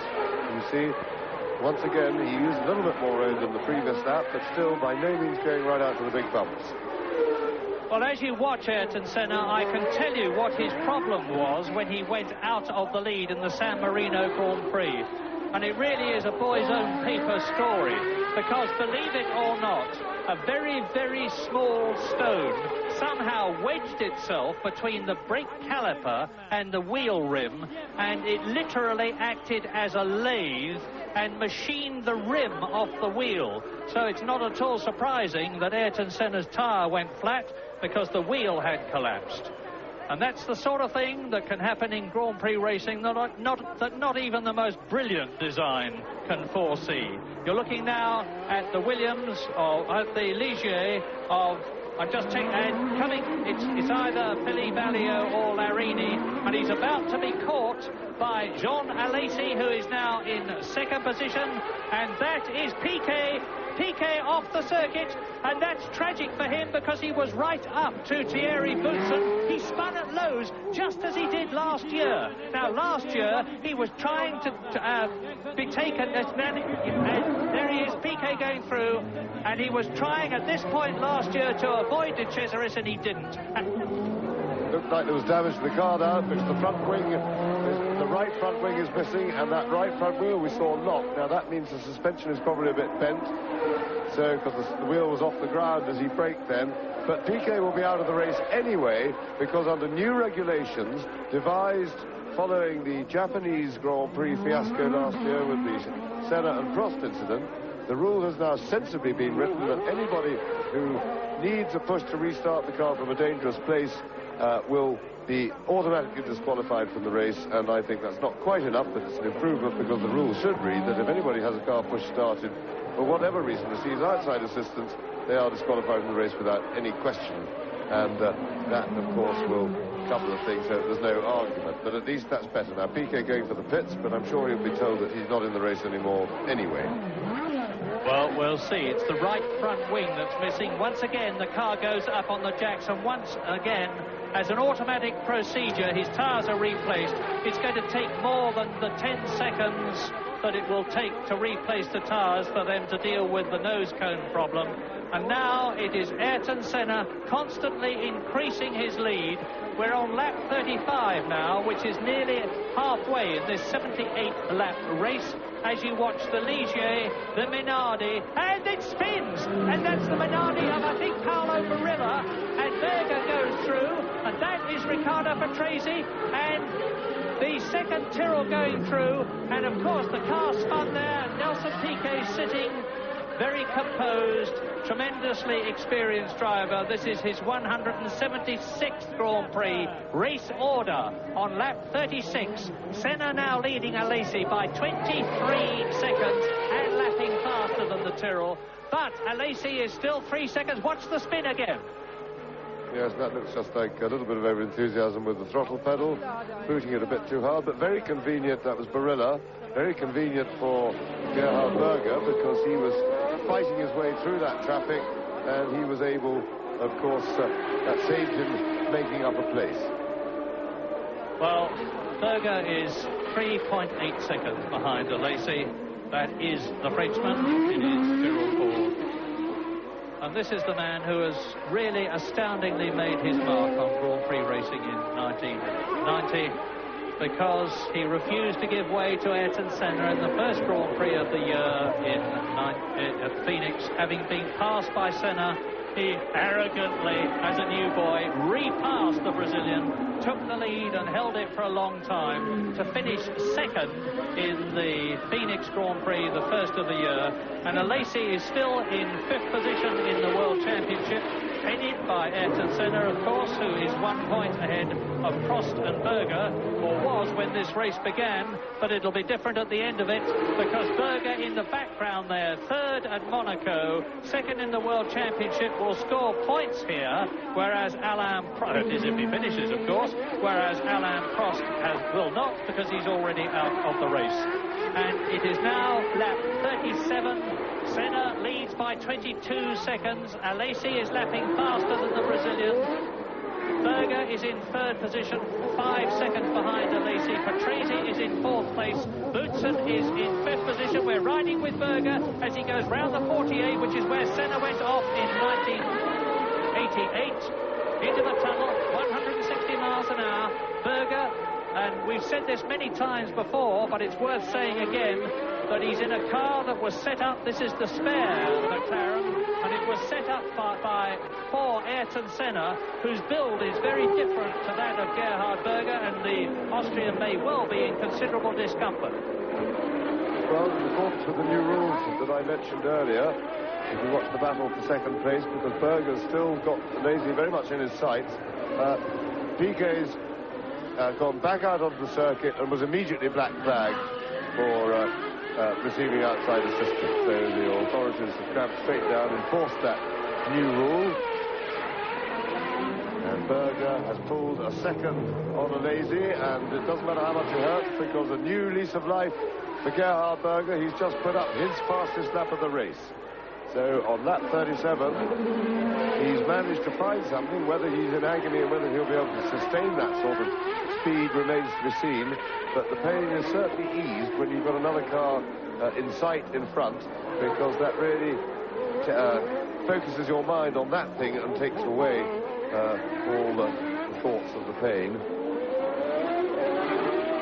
I'm trying to do a bit of mental arithmetic while I talk to you and think what the year was when Jim Clark won the Dutch Grand Prix in the Lotus Cosworth car with the DFV engine. It was 1967. There's Prost, retired in the pits.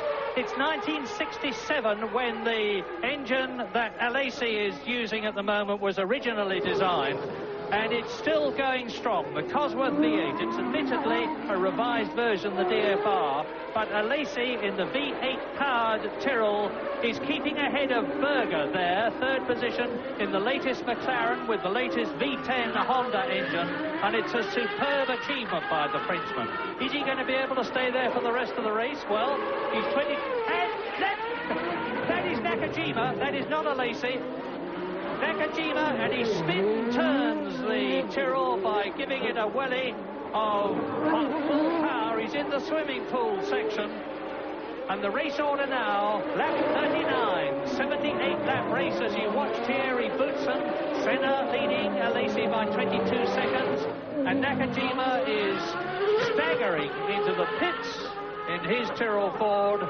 Alesi is 4 seconds ahead of Berger, who is 14 seconds ahead of fourth place Patrese, as the Japanese driver Satoru Nakajima tours into the pits. We'll see what the problem is, hopefully. Boutsen is 17 seconds in fifth place behind Riccardo Patrese. And under the Tyrrell go the Jacks, and we're waiting for the sixth place man to come through now. There's a long, long gap, because Ayrton Senna has lapped everybody up to sixth place, and there you see the situation as he goes through and laps Derek Warwick. who is in 6th place. So in the points, I said that Derek Warwick in the San Marino Grand Prix was in the points for the first time in 1990. I was wrong. He was in 7th place at the time, but he is very definitely in the points for the first time this year now. He's 6th at Monaco. Yes, you'll be well aware that as Piquet comes back in, and that's just because he was black flagged, so end of the day's work for Nelson Piquet. Nigel Mansell, of course, is the man chasing Derek Warwick for 6th place, some 14-odd seconds behind Warwick, but going pretty quickly. So Mansell, the two British drivers, will in due course be fighting over 6th place. With Senna leading by 22 seconds, there is the distinctive red and white car with the world-famous yellow helmet, the hero of Brazil. And he really is a hero. He's practically a god in Brazil. And he can, by his very considerable standards, take things very easily indeed now. He can keep away from the apex of the corners to a greater extent. He can change gear earlier. He can brake earlier, because the 22-second cushion at this stage of the race is enormous. Berger, about 3.8 seconds behind Alesi. There's Riccardo Patrese, 4th position on the caption. Both the Williams are well in the points, which will help their manufacturers' constructors' championship situation. But the McLarens, of course, are 1st and 3rd. Yes, and Mansell is catching Derek Warwick pretty quickly, some 4 seconds a lap at the moment. And the gap now down to under 10 seconds between Warwick and Mansell. So Warwick's 6th place looks at the moment like being a temporary thing, unless he can find some more speed, because Mansell's catching him hand over fist. Ayrton Senna can take it, as Murray just said, very comfortably indeed. And I'm sure he'll be feeling some pressure because of what has happened in the past here 2 years ago when he put it in the wall. And I'm sure he won't feel in any way relaxed or comfortable until he sees the checkered flag. Berger is still charging along. He's putting in a tremendous succession of really quick laps, and although he's chipping away at Alesi's lead over him in 2nd place, he's not making a lot of progress. Alesi is responding, and a real fight is developing there in the middle of the race with those two. And the gap is just over 3 seconds as they went past last time. They're due at any moment, and I'll give you that gap as they cross the line. Alesi goes through, and Berger is still chipping away. It was 3.3 seconds last lap. Chips another 2/10 off. 3.1, just over the 3 seconds. Well, there's Warwick coming out of Lowe's, and in the background, just the top left corner of your screen, you saw Mansell. Now there's Warwick, who is 7 seconds ahead of Mansell, but on the other hand, Mansell is lapping 3 seconds a lap faster than the Lotus. So in 2 laps, Nigel Mansell should be challenging for 6th position, which is held by this man, number 11, Derek Warwick, from St. John in Jersey, although he really comes from 4 marks in Hampshire.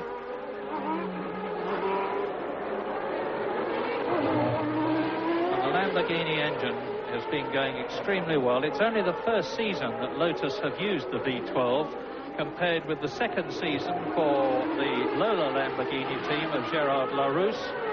And the Lotuses have been going consistently better all this season. And Patrese seems to have stopped. I'm just checking on lap charts. I'm checking on our readout. I'm watching Derek Warwick as you are, because that's what I see. And Mansell is definitely up into 6th position. Derek Warwick, there is the answer. Riccardo Patrese in his Williams Renault. The man who was in 4th position is no longer there. Gerhard Berger is 3rd. Alesi leads. Senna is 2nd. The time is slipping past for Riccardo Patrese. The Renault technicians are working on the engine. It's obviously some kind, I think it's an electronic problem, judging from the way they are working. And meantime, Derek Warwick is 5th. Mansell is in the points, only 5 seconds behind Derek Warwick in the Lotus. And Thierry Boutsen is in 4th position, but yet to come through. The leaders are on lap 43 out of 78. And the lone McLaren Honda of Ayrton Senna dominates. Alesi is at the present moment the fastest man on the circuit. Boutsen has gone through in 4th position, but it's not going to be all that much time before he too is passed by Ayrton Senna, who is driving an incredibly commanding, authoritative race here at Monaco. He is now on his 44th lap. Ayrton Senna then 43 laps completed, 78 laps to complete, and the McLaren, as ever, with all their experience in terms of building race-winning cars and championship-winning cars behind the Brazilian, the car is really reliable and consistent. There's the gap. Warwick in 5th position, Mansell in 6th place. Never mind the gap between Alesi and Senna. You've just seen it. What we're interested in, looking at the picture, is the gap between 5th position man Derek Warwick and the brilliantly recovering Nigel Mansell in his Ferrari, who has stopped to have a nose cone replaced after breaking the right front wing against the rear of Boutsen's car as he attempted to take him earlier on in the race. And very soon, Mansell in the semi-automatic gearbox V12 Ferrari is going to take the V12 Lamborghini-powered Lotus of Derek Warwick swimming pool down to the Rascasse. Mansell will be looking, his first opportunity will probably be into Saint-Devote on the pit straight, if he can get onto the pit straight. Well, in the meantime, Patrese has just gone out of the pits, and really he will have got too much time in the pits to have a serious chance.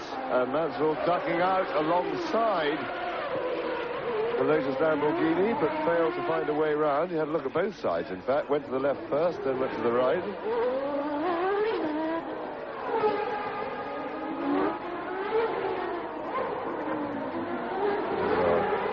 Round the hedge on the carry into Casino Square, and the slower car in front may just be low, and the Onyx moves out of the way. No room for Mansell, and that was JJ Leto. He's having a bit of a struggling time with the Onyx team.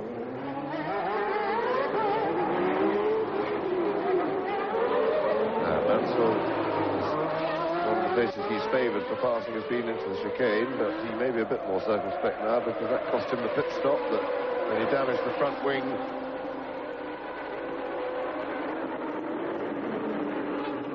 And you see here, you see the two cars, there's like a 3-second a lap difference in speed. He's going to have a go into the back, and Mansell makes it down the inside. He had a look there the last lap, decided that there was room, and so Mansell moves up into 6th place and onto the leaderboards for points. Derek Warwick with 118 Grand Prix behind him, one of the most experienced men in the race, knew his time had come, and there was no point in trying to resist the superior power of Mansell's V12 Ferrari. Politely moved over, let the Englishman through. Riccardo Patrese rolls into the pits. He has rejoined and has come back again, so it's his second time. Whatever the problem was, and they may have thought they had fixed, they clearly hadn't.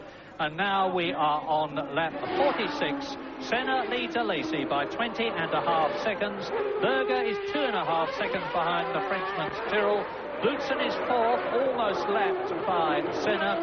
Mansell, that you are looking at, is 5th, and lapping 4 seconds slower than Ayrton Senna, so the Brazilian is in absolutely no danger, because Mansell is well back in any case. Derek Warwick still in the points, though, in 6th position.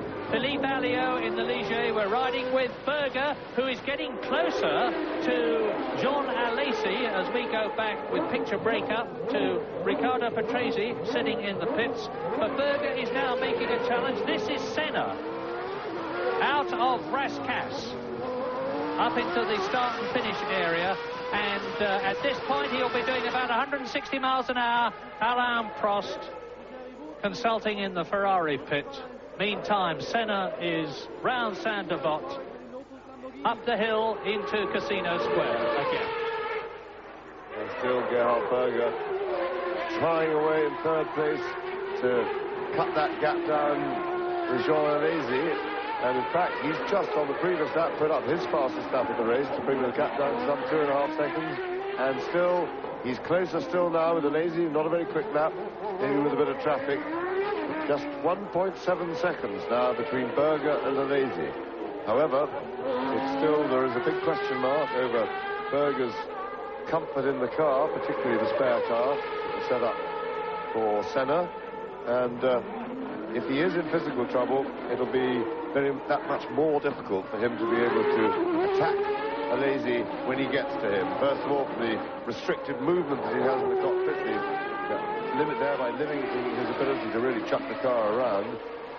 And point one, and point two, of course, the general level of extra exhaustion that he'll be suffering because of restricted movement. You saw Riccardo Patrese out of the car and in his pit garage, so he has retired from the Monaco Grand Prix.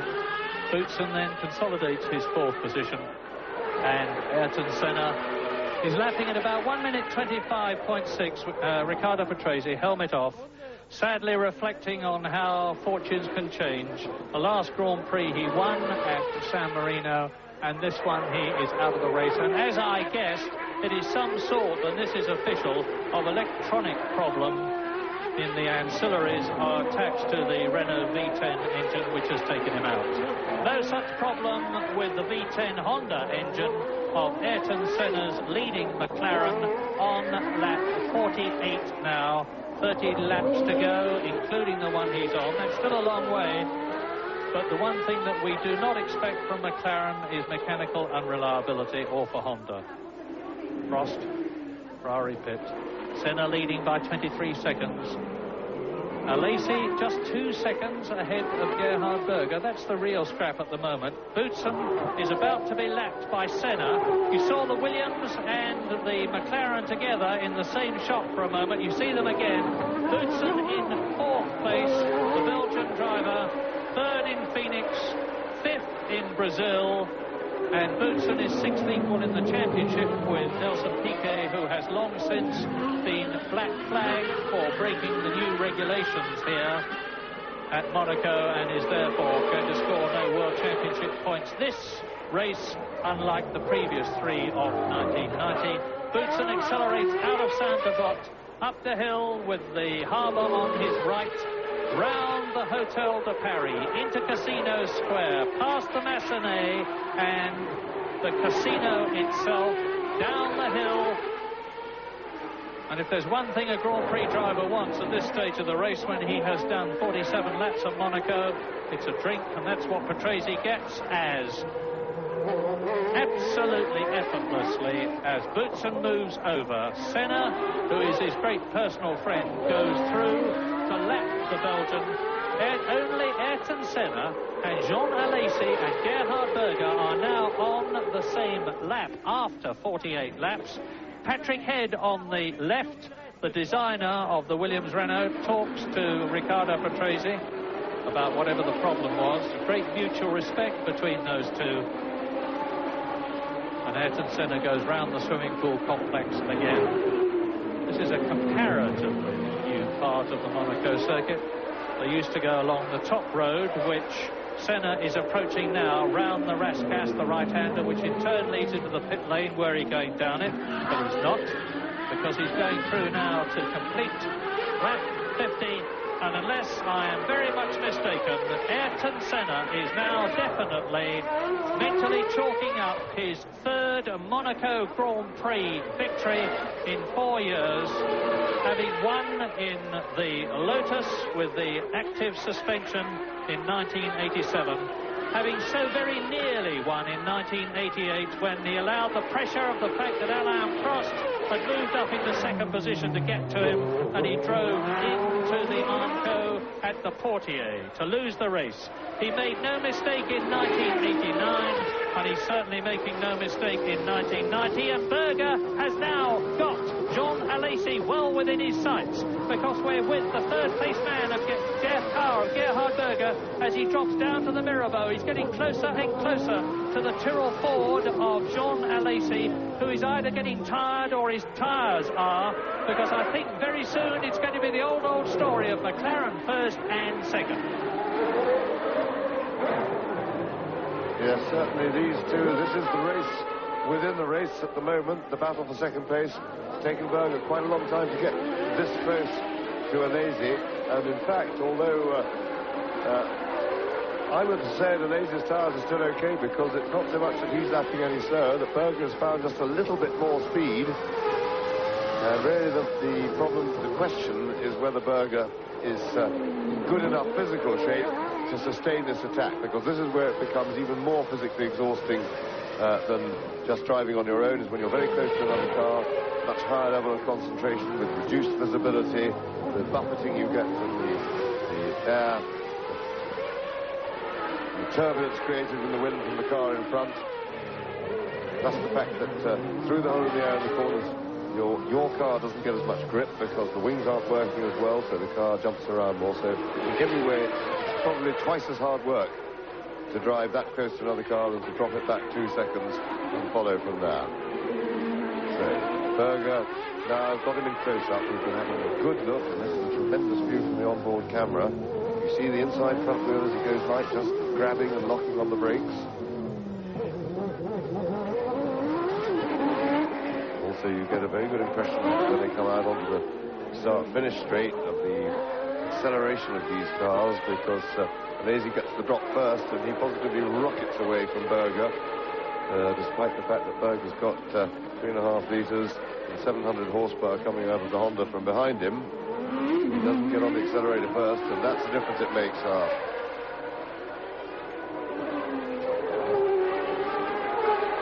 Now, you want to see from Berger's car as they go onto the start-finish straight.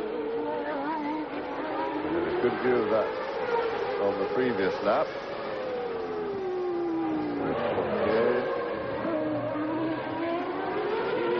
Watch Alesi's car just walk away. He's on the power, Berger's on the power now, and look at it disappear.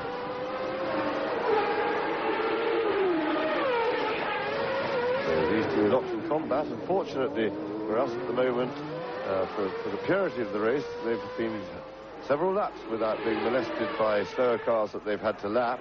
But of course that Berger won't be thinking positively about the purity of the race. He'll be waiting for slower cars to join in their battle, because that might just give him the opening that he needs to get past Alesi. He'll be very keen to get preferably a group of slower cars, and hope that out of the mélange that they might create, he can emerge in front of Alesi. No signs of that happening at the moment, and they are lapping to within 1/10 of a second in exactly the same time, obviously, because the gap between them is not diminishing. And you can see on the graphic there how far ahead of them Ayrton Senna is in distance. In time, it's 23 seconds, with the white dot of Gerhard Berger and the blue and white car of Jean Alesi in front of him. Down to the swimming pool complex again, about 85 miles an hour, up into third gear here, 90 miles an hour, down into second gear, about 30 miles an hour as they roll round the Rascasse, and Berger is definitely closer here, but again, Alesi gets the power down, the V8 Ford engine, and he pulls away from Gerhard Berger on the exit. Now they are down to Saint-Devote, lining up for the Hill, Casino de Paris, the Hotel de Paris. And Berger has now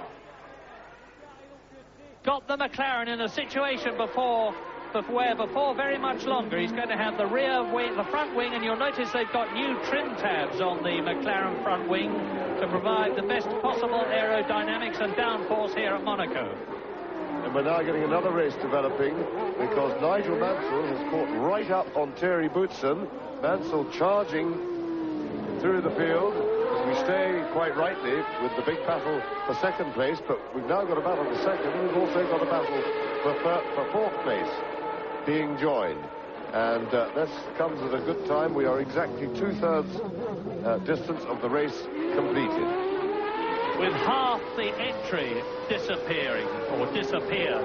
So Senna leads by 22 seconds. This is the battle for second. In front of us, the blue and white car, number 4, is Jean Alesi, the Frenchman in the Tyrrell Ford. Riding with the third-place man, Gerhard Berger. Watch his right hand on the gear lever. In fourth position, but lapped by the leader, Ayrton Senna, is Thierry Boutsen. And then, behind Thierry Boutsen, Nigel Mansell is challenging.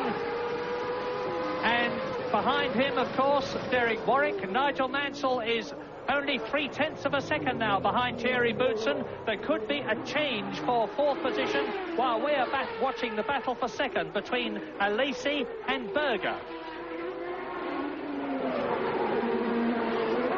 And Warwick is still in the points in sixth place. So it's Senna, Alesi, Berger, lapped then fourth, Boutsen, chased by Mansell, fifth. Warwick is in sixth position. And still Berger challenges, and still Alesi resists him. Yes, the leader's really spread out now because Senna's got a 23-second advantage over the Alesi-Berger battle, and then there's a huge, nearly 1 1/3 minutes, 1 minute 17 seconds from Berger back to Boutsen. And there we have it, Mansell right on Boutsen's tail. He caught him pretty quickly, and I would suspect Mansell is on the fresher rubber and the softer.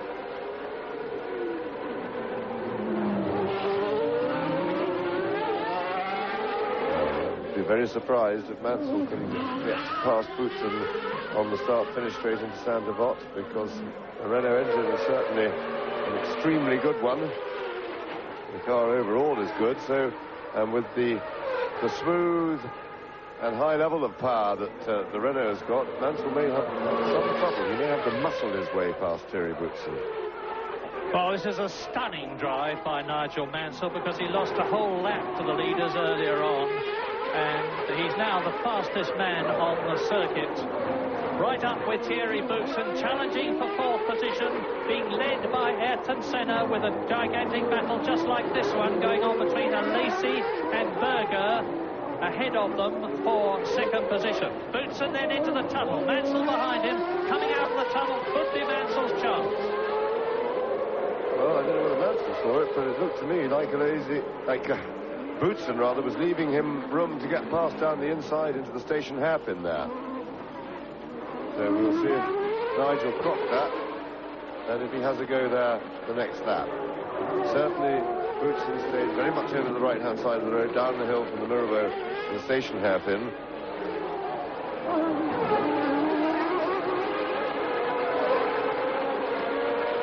This demonstrates very well the problems that Monte Carlo presents. You see Mansell climbing all over the back of Boutsen's car, but then Boutsen, they go onto the straight. Boutsen gets onto the power first, and that little split second sooner that he can get onto the throttle is all he needs to give him the brake on Mansell to get into the next corner. Lap 56. White flag being waved, that means there's a slower car or a course car. Well, there is the slower car. It's one of the Onyxes, I think, arm raised, putting into retire. Yeah, I think it was Gregor Foytek. There was a terrific battle going on between Foytek, Bernard and Barilla, and Foytek seems to have thrown in the sponge there. Something's gone wrong with the car. Nothing wrong with Mansell's car. What a pity that he had that problem with the wing. And he's right up now with Thierry Boutsen, with Senna some 21 seconds ahead of the battle between Alesi and Berger. Through the tunnel again. Is this going to be Nigel? This is where Boutsen left him some room on the previous lap, and he's done it again. And Nigel Mansell goes through this time and up into fourth position, passing the Williams Honda. And behind them, you see the battle between Alesi and Berger for second and third. So, and now Alesi is challenging. He's going to lap Thierry Boutsen. He does so. Alesi, who is second, goes past Boutsen, who is between Alesi and the McLaren. So it's Mansell, Alesi. Yes, and that's just what Berger didn't want, because Alesi, with supreme confidence and optimism, jumped Thierry Boutsen just as Berger was rushing to get close onto his tail to pick up any delays that were inflicted on him. And Alesi saw the situation, grabbed a small opening, and took it beautifully. But he's still got Mansell ahead of him. He may struggle to catch, let alone pass Mansell, because now the Mansell's got past Pootson, he's going to be quicker.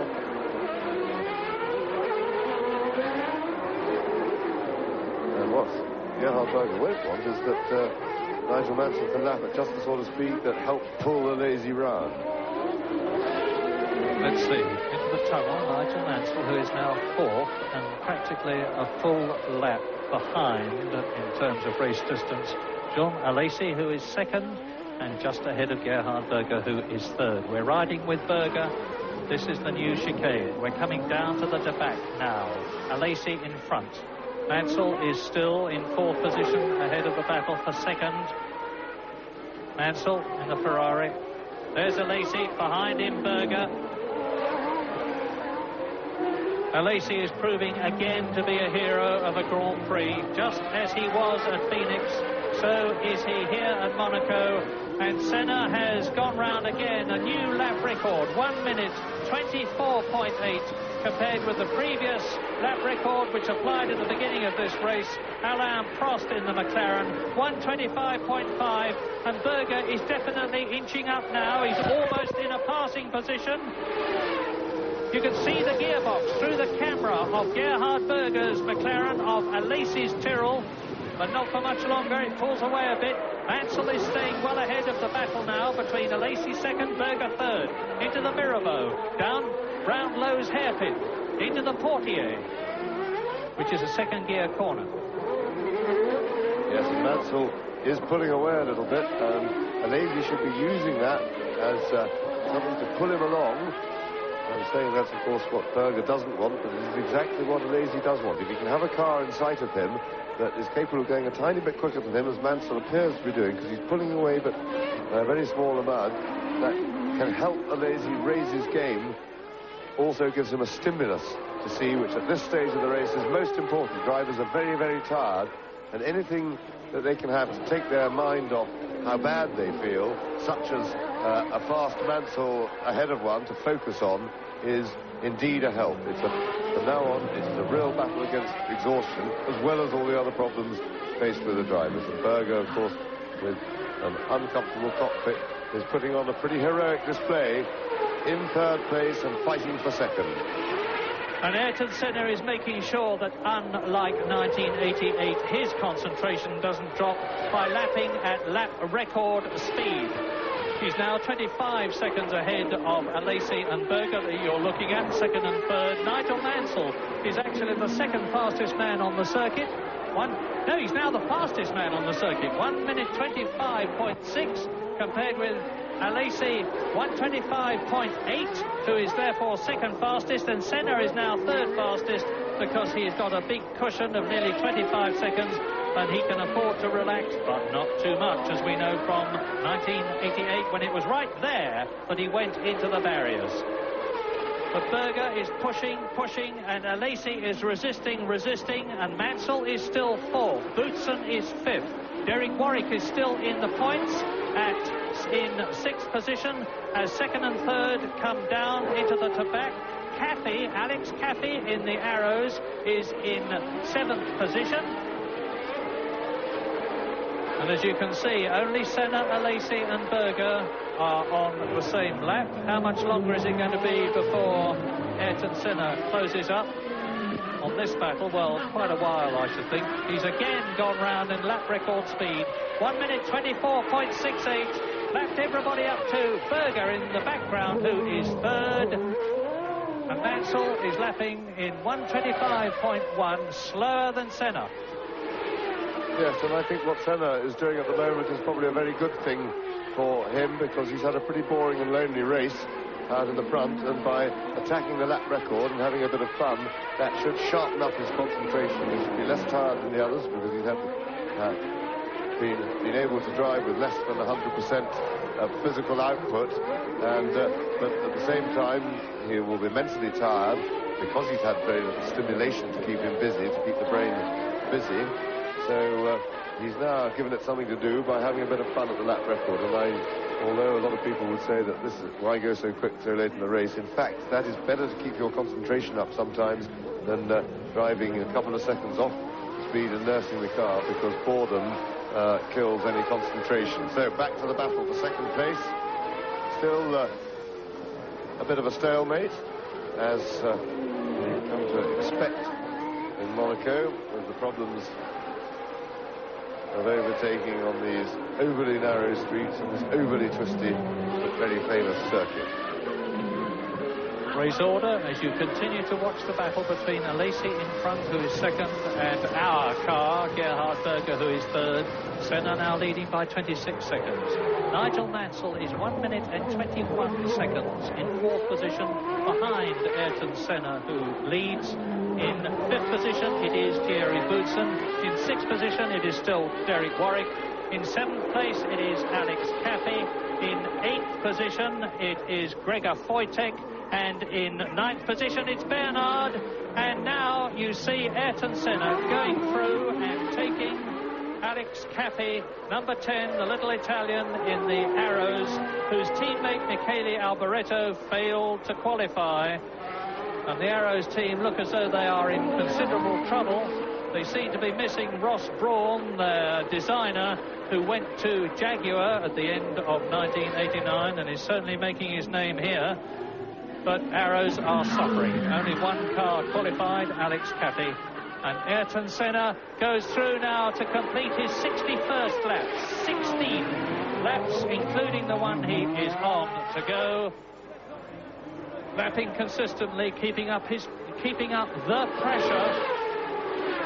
And the cars are pretty spread out around the circuit now. The rain that we were worried might come down has shown no signs of doing so. It's overcast, it's grey, there's no sunshine, but happily there is no rain. And that's the last thing we want at this stage of the race, which would bring drivers into the pits to change from slick tyres to wet weather tyres, as we had in the Formula 3 race yesterday. So it's Senna leading, Alesi 25 seconds now behind him, with Berger right under his rear wing. In fourth position, Mansell. In fifth position, Thierry Boutsen. In sixth position, Warwick. Seventh is Caffey. Eighth is Wojtek in the Onyx. In ninth position is Bernard in the Lola. And that's it, because 26 cars started, and Bernard is the last one effectively running in ninth position, but that is not at all strange at Monaco. And to the people who say, if we could get a man on the moon, why can't we get a Grand Prix car to finish a race? The answer is that these cars are at the extreme limits of what they were designed for. And it's not only the cars that give problems on a circuit like this, as you can see from the way Gerhard Berger is having to drive, never mind so to keep Alesi in sight, never mind to get past him. It's a real problem for drivers. Now, with a race that's going to last for 2 hours, very nearly, which is the maximum length the Grand Prix is permitted to last before the checkered flag comes out, if the race distance hasn't been completed, the drivers must be getting very, very tired indeed. I say again, with no apologies for repetition, that Gerhard Berger is driving a car he did not expect to be driving when this race began, because having crashed at the Mirabeau in the first lap after the first start, he's had to transfer to a car that was set up for Ayrton Senna, and the way the car is set up for Senna and the way the car is set up for Berger are bound to differ, and in any case Berger wasn't very comfortable in his own car. He goes into the tunnel again builds up to 165 miles an hour as he comes out of it. They breast a small crest, which they're at now, drop down to the new chicane, which was built at enormous expense on reclaimed land a couple of years ago. And John Alesi, the very determined Frenchman, number 4, who opted not to take the number 3 because to his teammate Nakajima, who was going to be number 4, that's an unlucky number for a Japanese. And so Alesi is number 4 on the car. He's number 2 in the race. He is on his 64th lap now. And he's in only his 12th Grand Prix. And John Alesi seems to have stabilised the gap between himself and Gerhard Berger. He's actually just lapped 0.8 of a second faster than the Austrian in the McLaren Honda, and there he is. Senna leading by 22.5 seconds. Alesi is now the second fastest man on the circuit. The fastest man is still Nigel Mansell, fourth in the V12 Ferrari, but a long, long way, 1 minute and 20 seconds behind Gerhard Berger, there in third position. Mansell is now nearly 30 seconds ahead of Thierry Boutsen, who is in fifth position. Boutsen, in turn, is 17 seconds ahead of Derek Warwick, the last man in the points for the first time in the Lotus Lamborghini in the 4 Grand Prix that have been held this year. And hopefully it looks as though the Lotus team have overcome their problems. Sadly, Martin Donnelly went out with a gearbox problem earlier on. So, in the Monaco Grand Prix, Alain Prost is out of the race. Both the Tyrrells started, of course, but now Nakajima has retired. Patrese is out, and that is Nigel Mansell touring. Nigel Mansell surged past by both Alesi and Berger, and it looks to me, just as the Ferrari car of Alain Prost failed earlier on, so the Ferrari of Nigel Mansell appears to have failed. And that would be, and it has. Nigel Mansell retires from the Monaco Grand Prix, and this sadly reflects very badly on Ferrari. Yes, indeed. They really seem to have lost their way since John Barnard left the company at the end of last season, both on the chassis. There we see Senna looking at his head being buffeted around, and just a little idea of how you get jarred and shaken in these very stiffly suspended cars that, of course, feel every bump and ripple at the high speeds to which they're subjected. And really, tragedy for Nigel Mansell, particularly as that's the second race on the trot that he's gone to over 2/3 distance of the race, and only to be let down when well placed in the late stages of the race. But in Phoenix, no Ferraris finished. In Brazil, things were better, but then back to Imola, Mansell broke down towards the end of the race, and now in Monte Carlo, both Ferraris are gone, and this is not the standard of reliability that we expect from Ferrari. From the mid-70s through to the mid-80s, they were the marker team for reliability. They were the one thing that they were always good on.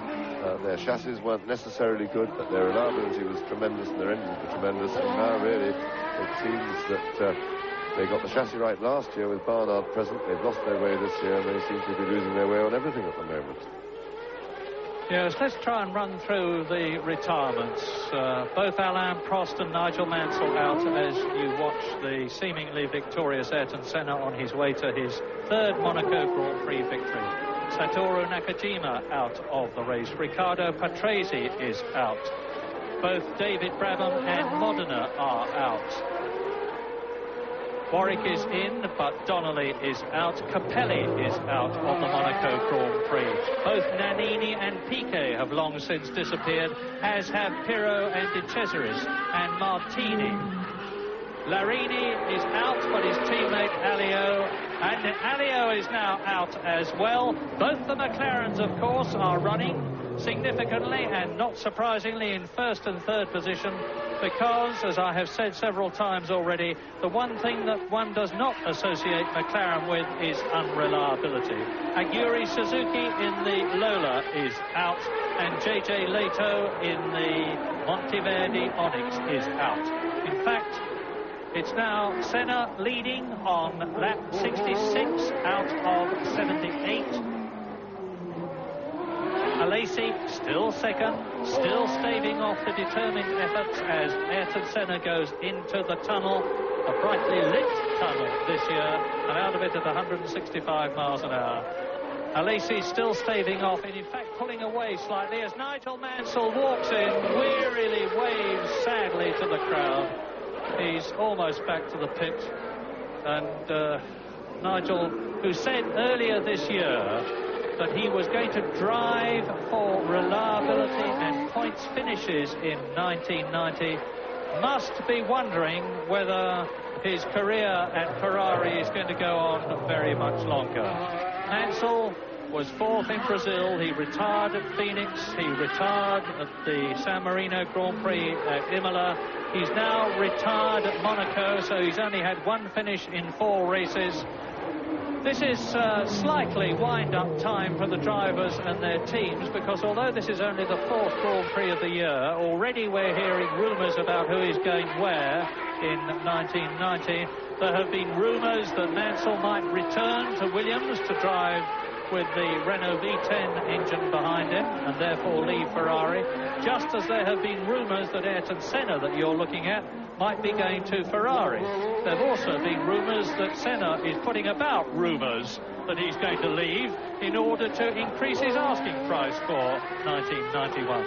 And as his asking price is already something like £6 million a year, if he got more than that, he would be an even wealthier man than he is now. And I should think he's already worth the gross national product of the whole of Brazil. So, Ayrton Senna leading on lap 67. I hesitate to use my phrase, nothing can stop him now, because any something just might, but it seems very unlikely. He's in a beautiful rhythm. He's driving well within himself. If anything was going to have gone wrong with the car, it would surely have gone wrong by now. His tyres will be in quite adequate condition. He's leading Alesi by 21 seconds. Nigel Mansell, incidentally, went out with a broken gearbox, and that is official. And John Alesi and Gerhard Berger, with about 2 or 3 seconds between them, approach the start and finish point, go over the line. Now, in fact, Berger is dropping back. Alesi is building up a gap between himself and Berger, a slightly increasing gap. He's down now, Alesi, to under 20 seconds behind Ayrton Senna, the race leader that you see going round Lowe's corner. Alesi is nearly 2.5 seconds ahead of Gerhard Berger in 3rd position.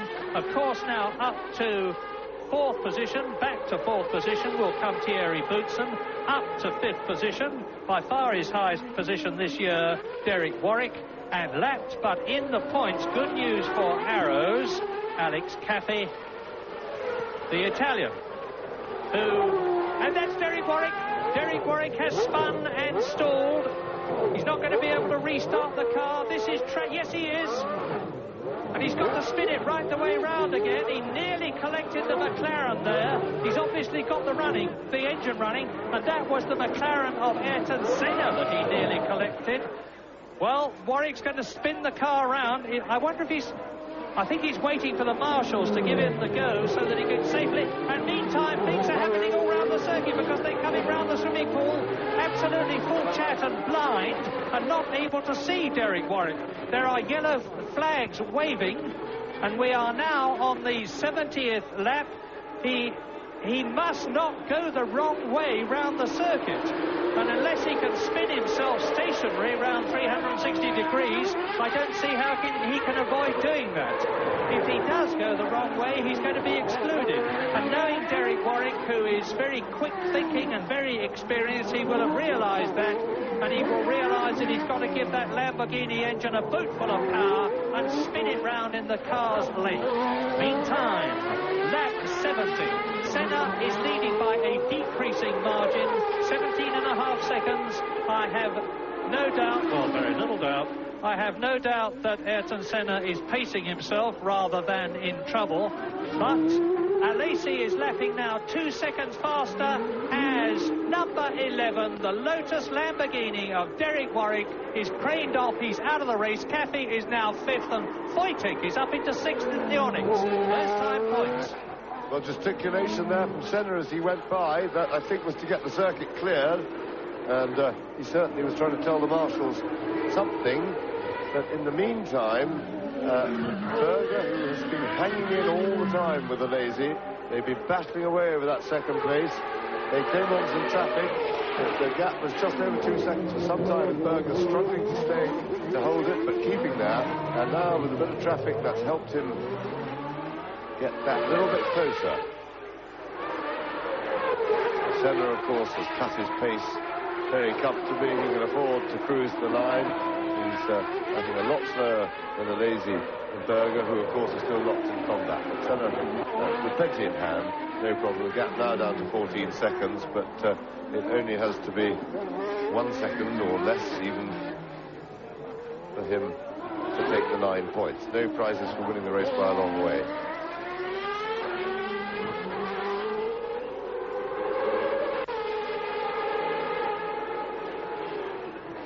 So we're following Senna, but behind is the battle that matters and the battle that's interesting. Alesi and Berger. Yeah, and something very interesting as well is that whilst Wojtek has moved up into 6th position, in 7th place, and right behind him is Eric Bernard in the Lola Lamborghini. And if Bernard could only get past the Onyx in front of him, it would enable him to finish 6th and earn a championship point, which would be an enormous help to the Lola team, because they are currently having to pre-qualify, and that would avoid him having to do so. They'd probably move up into the... There's the battle. That is Wojtek, followed by Eric Bernard, 6th and 7th. Now, if Bernard, the Frenchman, there he is, in the red, yellow and blue Lamborghini V12 engined Lola, can get ahead of Gregor Wojtek, and he's got an enormous incentive to do so. It will be absolute heaven for him and his team. Yes, and the race is hotting up again, because Berger is now right on Alesi's tail. He's closed the gap right up, and Berger yet again found a new lease of life. And he is attacking flat out at Alesi. Looking to make it a McLaren 1st and 2nd, with Senna's lead on lap 72 down to 13.5 seconds. No problem. He can afford to lose 2 seconds a lap and still win. And as James just said, there are no prizes for winning by 50 seconds as opposed to 5 seconds or even 1/5 of a second. Winning is what matters, and winning is seeing the checkered flag first. Senna leads then, a battle between Alesi and Berger for 2nd. Boutsen is 4th and lapped, of course. Caffey is 5th. This is the battle for 6th position between the Swiss driver Gregor Wojtek, driving in Peter Monteverdi's Onyx, which he took over from the Moneyton sponsorship, and sadly that eventually necessitated Mike Earl, the man who'd founded the team, leaving it, as had already Alan Jenkins, the designer of the car. But it continues to show promise, notwithstanding the fact that it probably isn't having the development that it might have done. Wojtek from Switzerland is fighting for his first ever Grand Prix World Championship point, as is Eric Bernard, the Frenchman behind him, number 29, who is only in his 6th Grand Prix, and it looks to me as though it's going to be Bernard's point. Wojtek, of course, knows what the score is. Into the Mirabeau, which was the place that caused the problem earlier on in the race, when it had to be stopped and restarted. Down to Lowe's hairpin, out of it, into the Portier, into the tunnel. Bernard, of course, has got much more power from his V12 Lamborghini engine than has Wojtek from his Ford V8 DFR. And Bernard shapes up to go through on the inside. Wojtek closes the door, they roll round the chicane, and now Eric Bernard is close enough to challenge Wojtek as they come out of the Rascasse and get the power down before Sander Vogt. That's a little while yet. They're round the swimming pool complex, down to the Rascasse when they come out of this, which is now, and you can see that Bernard has really got the Lola on the ragged edge, nearly losing it at the front. Now this is Bernard's chance. Can he go through before Sander Vogt? Yeah, and meantime, Berger is right up with Alesi. Yes, they went past across the start-finish line very close together, and this is the battle, but we've got a pair of them now battling over the points. And Berger making one tremendous effort. The end of a long, hard race in an uncomfortable car. He must be feeling absolutely terrible, but of course, with the stimulation of this, at least that nullifies a lot of the pain. We'll watch this battle all the way around through the tunnel and down to Mansell's favourite passing place, and Berger not prepared to brave it out into the chicane. But we'll see if Alesi is blocking at all, but he's not, as Berger looks inside. Now, look at the difference in driving between Alesi and Wojtek. Wojtek was all over the road, weaving at Valona as he was going, which is not good driving, not necessarily driving properly on a circuit such as this.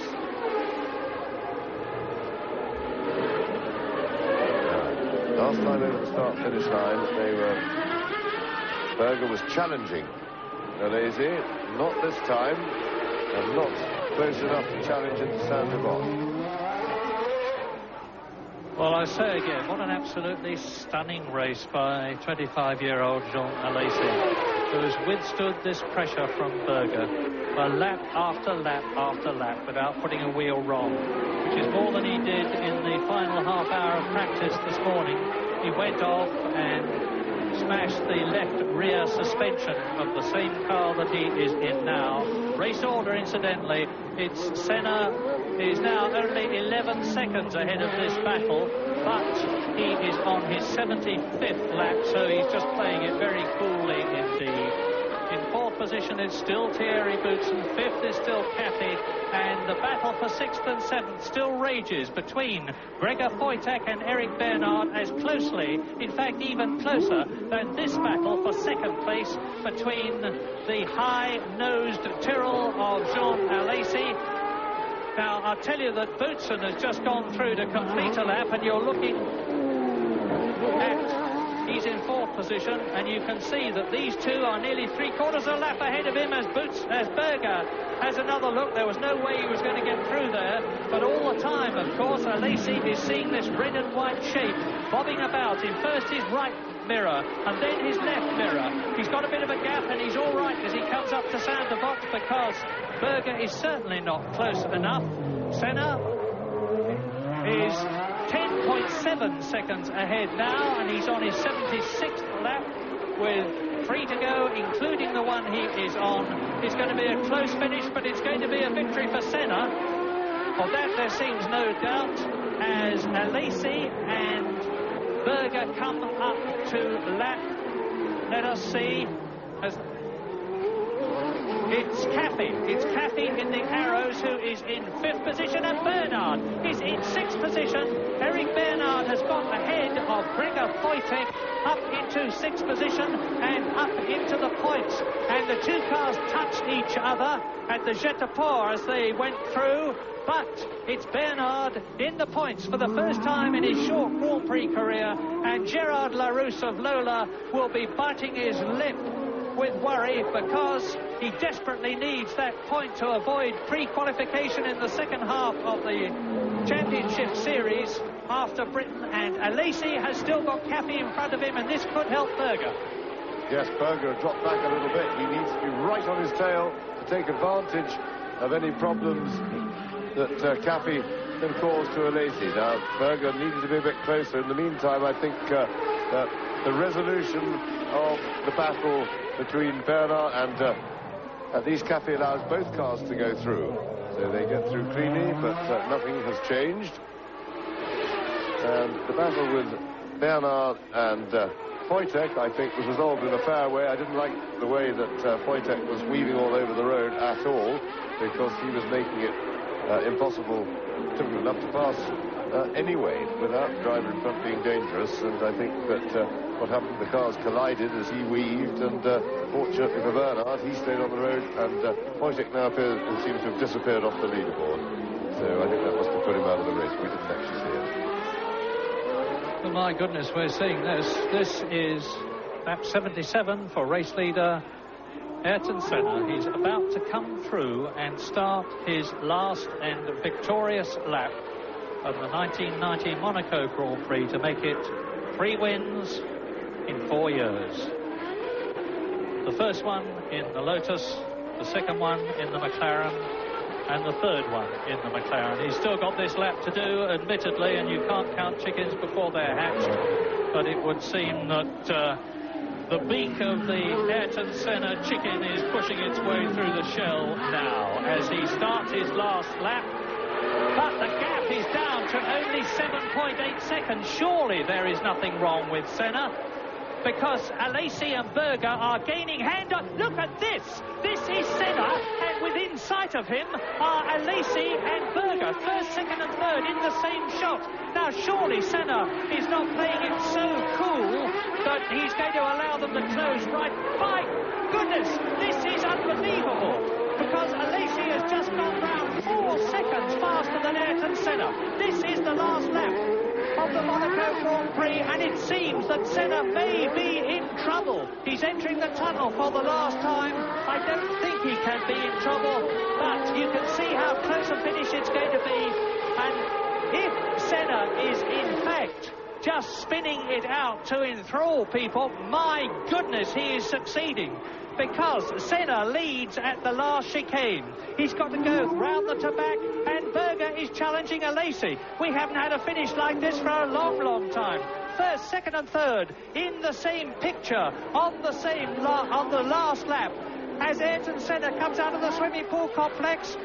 Is he in trouble? Surely not. This is the last corner of the last lap, and Ayrton Senna is, I hesitate to use the word arrogantly, but brilliantly, and Berger loses it almost. And the Monaco Grand Prix finishes with victory for Ayrton Senna, second Jean Alesi, and in third position Gerhard Berger. What an absolutely sensational finish. And the gap between the three of them was 2 seconds. 2 seconds covers the first three home in the 1990 Monaco Grand Prix. And no doubt absolutely delighted, overjoyed in fact, Ayrton Senna and his Brazilian following, showing their pleasure from the Hotel de Paris by waving his country's flag. And as usual, traditional, the marshals wave their flags. Then victory in the 1999 Monaco Grand Prix for Ayrton Senna. A brilliant drive for Jean Alesi in third position, Berger third, and McLaren first and third. So Senna from Alesi and Berger, and this is what it does to the World Drivers' Championship. Senna now stretches his lead to 6 points over Gerhard Berger. Jean Alesi moving in to third position, but Ayrton Senna, the master of Monaco, his third victory at the circuit in 4 years.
Sua Altezza Serenissima Principe Ranieri gli consegnerà la coppa per il vincitore di questa 48esima edizione del Gran Premio di Monaco. Ganz riesige Begeisterung hier bei uns auf der Strategiegeraden. Die Fahrer sind zur Siegerehrung herbeigekommen. Es stehen da Jean Alesi, Ayrton Senna und Gerhard Berger. Der große Favorit Ayrton Senna hat die Sache wieder mal entschieden. Und Jean Alesi bestimmt eine fantastische Leistung, was er gebracht hat. Und Gerhard Berger kann mit dem dritten Platz auch sehr zufrieden sein. Sixième présence pour le pilote brésilien ici sur Monaco. Il obtient ici aussi une 14e fois le meilleur tour en course. On le rappelle, c'est sa 22e victoire. Pour le moteur Honda, c'est la 54e victoire du moteur Honda sur 142 Grands Prix disputés. Nous sommes donc avec la victoire du 488e Grand Prix du championnat de Formule 1. Pour le championnat du monde, Ayrton Senna prend la tête avec 22 points, Berger est deuxième avec 16 points, Jean Alesi est troisième avec 13 points. Dans quelques instants, nous allons donc saluer la victoire et son Altesse va donc féliciter Ayrton Senna pour sa troisième victoire en principauté.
Bravo donc, l'hymne brésilien donc à saluer ainsi que l'hymne britannique pour la victoire donc de la voiture. Bravo donc les trois pilotes de ce podium se retrouvent également sur les trois premières positions du championnat du monde. Le moitié chandon donc est complètement arrosé par donc Ayrton Senna sur tous les caméramans. Il est donc très heureux. Jean Alesi on fait de même. Jean Alesi félicité par le président donc Jean-Marie Vallet tout à l'heure, ainsi qu'une belle bagarre donc au moitié chandon entre Berger et Alesi. Alesi donc qui fait une très très belle deuxième place. Je crois qu'on peut applaudir Jean Alesi. Grande entusiasmo naturalmente per i tre vincitori di questo Gran Premio di Monaco, molto entusiasmo per Jean Alesi, il giovane francese che sta facendo sognare tutti, un ragazzo davvero straordinario che ha fatto una bellissima gara. Ayrton Senna, Jean Alesi e Gerhard Berger sul podio di questo 48esimo Gran Premio di Monaco. Belle victoire aussi pour Goodyear, c'est la 236e victoire pour les pneumatiques Goodyear. Il faut signaler aussi que Jean Alesi était sur des Pirelli pour la deuxième place. Les Pirelli donc ont obtenu la deuxième place ici à Monaco. Et... But I'm sure it wasn't. It was a good race. I was really frustrated after the first start when we had to stop the race because the biggest difficulty for me would be the start, to get it right and be clear of any accident on the first corner and also take the lead. And when I hear was my teammate with Prost, I just couldn't believe. And okay, we go for it, everything again. It's another risk again on the start, and also a problem with the transmission to make two starts, but everything came good. And then I tried to be careful at the beginning of the race with the tires, particularly. And was okay. I was just progressive going away, sometimes slowing down on purpose, and the gap was maintaining level. But everything was fine. I had then, after 1/3 of the race, a problem with the engine. Was running fine, but I lost some power. And then I was very concerned, because also then the engine sound changed during the race, and I was really concerned that I would have a mechanical problem. But I just dropped the revs a lot and tried to drive more economy on the engine, put more mixture on it and everything, and was okay. The next problem were the back markers only. Some of them were not correct. They stay half a lap in front, and then was very difficult that. At the end, you slowed right down. That was presumably to make the most of your car and just save it at the end when you didn't need it.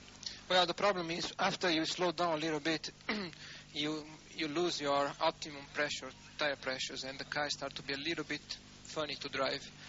And given that I had also difficulty with the engine, I just decided to give a real go and slow down the maximum that I could, just to minimize the risk. I had a big moment when Warwick spun the swimming pool, and I come there, I saw yellow lights, yellow flags. I slow down, and I see the arrow from Marshall pointing me where I should go before the corner, where it should be free. And I go to the inside, and the car is there at the inside, not the outer side. And I was really, really scared there. But then, after that moment, I really slowed down a lot. Congratulations once again, Elton. Gerhard, a very tough race for you. You chased Jean Alesi the whole way, and of course there was that incident on the first start. What happened there? I had a good start. I was behind Alesi, and he overtaken the Mirabeau corner Prost. Prost in the last moment just opened the gap, go right, let him pass, and I got just inside to pass him too, because I couldn't stop the car, and he just come in. I think he didn't see me in the mirror, and he just went in my car. I couldn't do anything. I tried to stop, but with such much fuel, it's very difficult downhill to stop the car completely. I was very, very slow, but I couldn't stop the car. Thank you very much, Gerhard. Jean, second in Phoenix, now second here, but I'm sure this was a much more difficult race for you. You had Gerhard breathing down your neck the whole way. You managed to hold him off. Was it difficult for you? Yes, very difficult, because at the beginning Prost was quick, and I follow him 20 laps, but it's very difficult to follow some drivers, because in the fast corners you are in trouble with turbulence, and it was really difficult. And slowly, when he had some problems, I take the second place, and I push very hard to try to keep the speed. But Senna was too quick, and I can't finish first. I just like to stay in the second position, because it's so fantastic for me. But Gerhard Berger was very, very quick, and I tried to keep this second place, and it was very difficult for me. Jean, superbe deuxième place ici à Monaco. Tu peux pas demander mieux ici. Après Phoenix, ici, c'était encore plus dur. Comment c'était pour la course, surtout avec Berger qui était pas loin derrière vous pendant toute la course? Ça a été très dur, parce qu'au début, j'avais un peu d'avance sur lui. Je pouvais qu'espérer une seconde place, parce que Senna était bien plus vite ici. Donc j'essayais de ramener la voiture à l'arrivée, parce que je savais que normalement je devais finir second. Mais dans les 20 derniers tours, Gerhard Berger est arrivé très très fort derrière moi, et il a vraiment fallu que je force jusqu'au dernier tour pour conserver cette seconde place qui, pour mon équipe, Pirelli et moi-même, est fantastique. Merci Jean.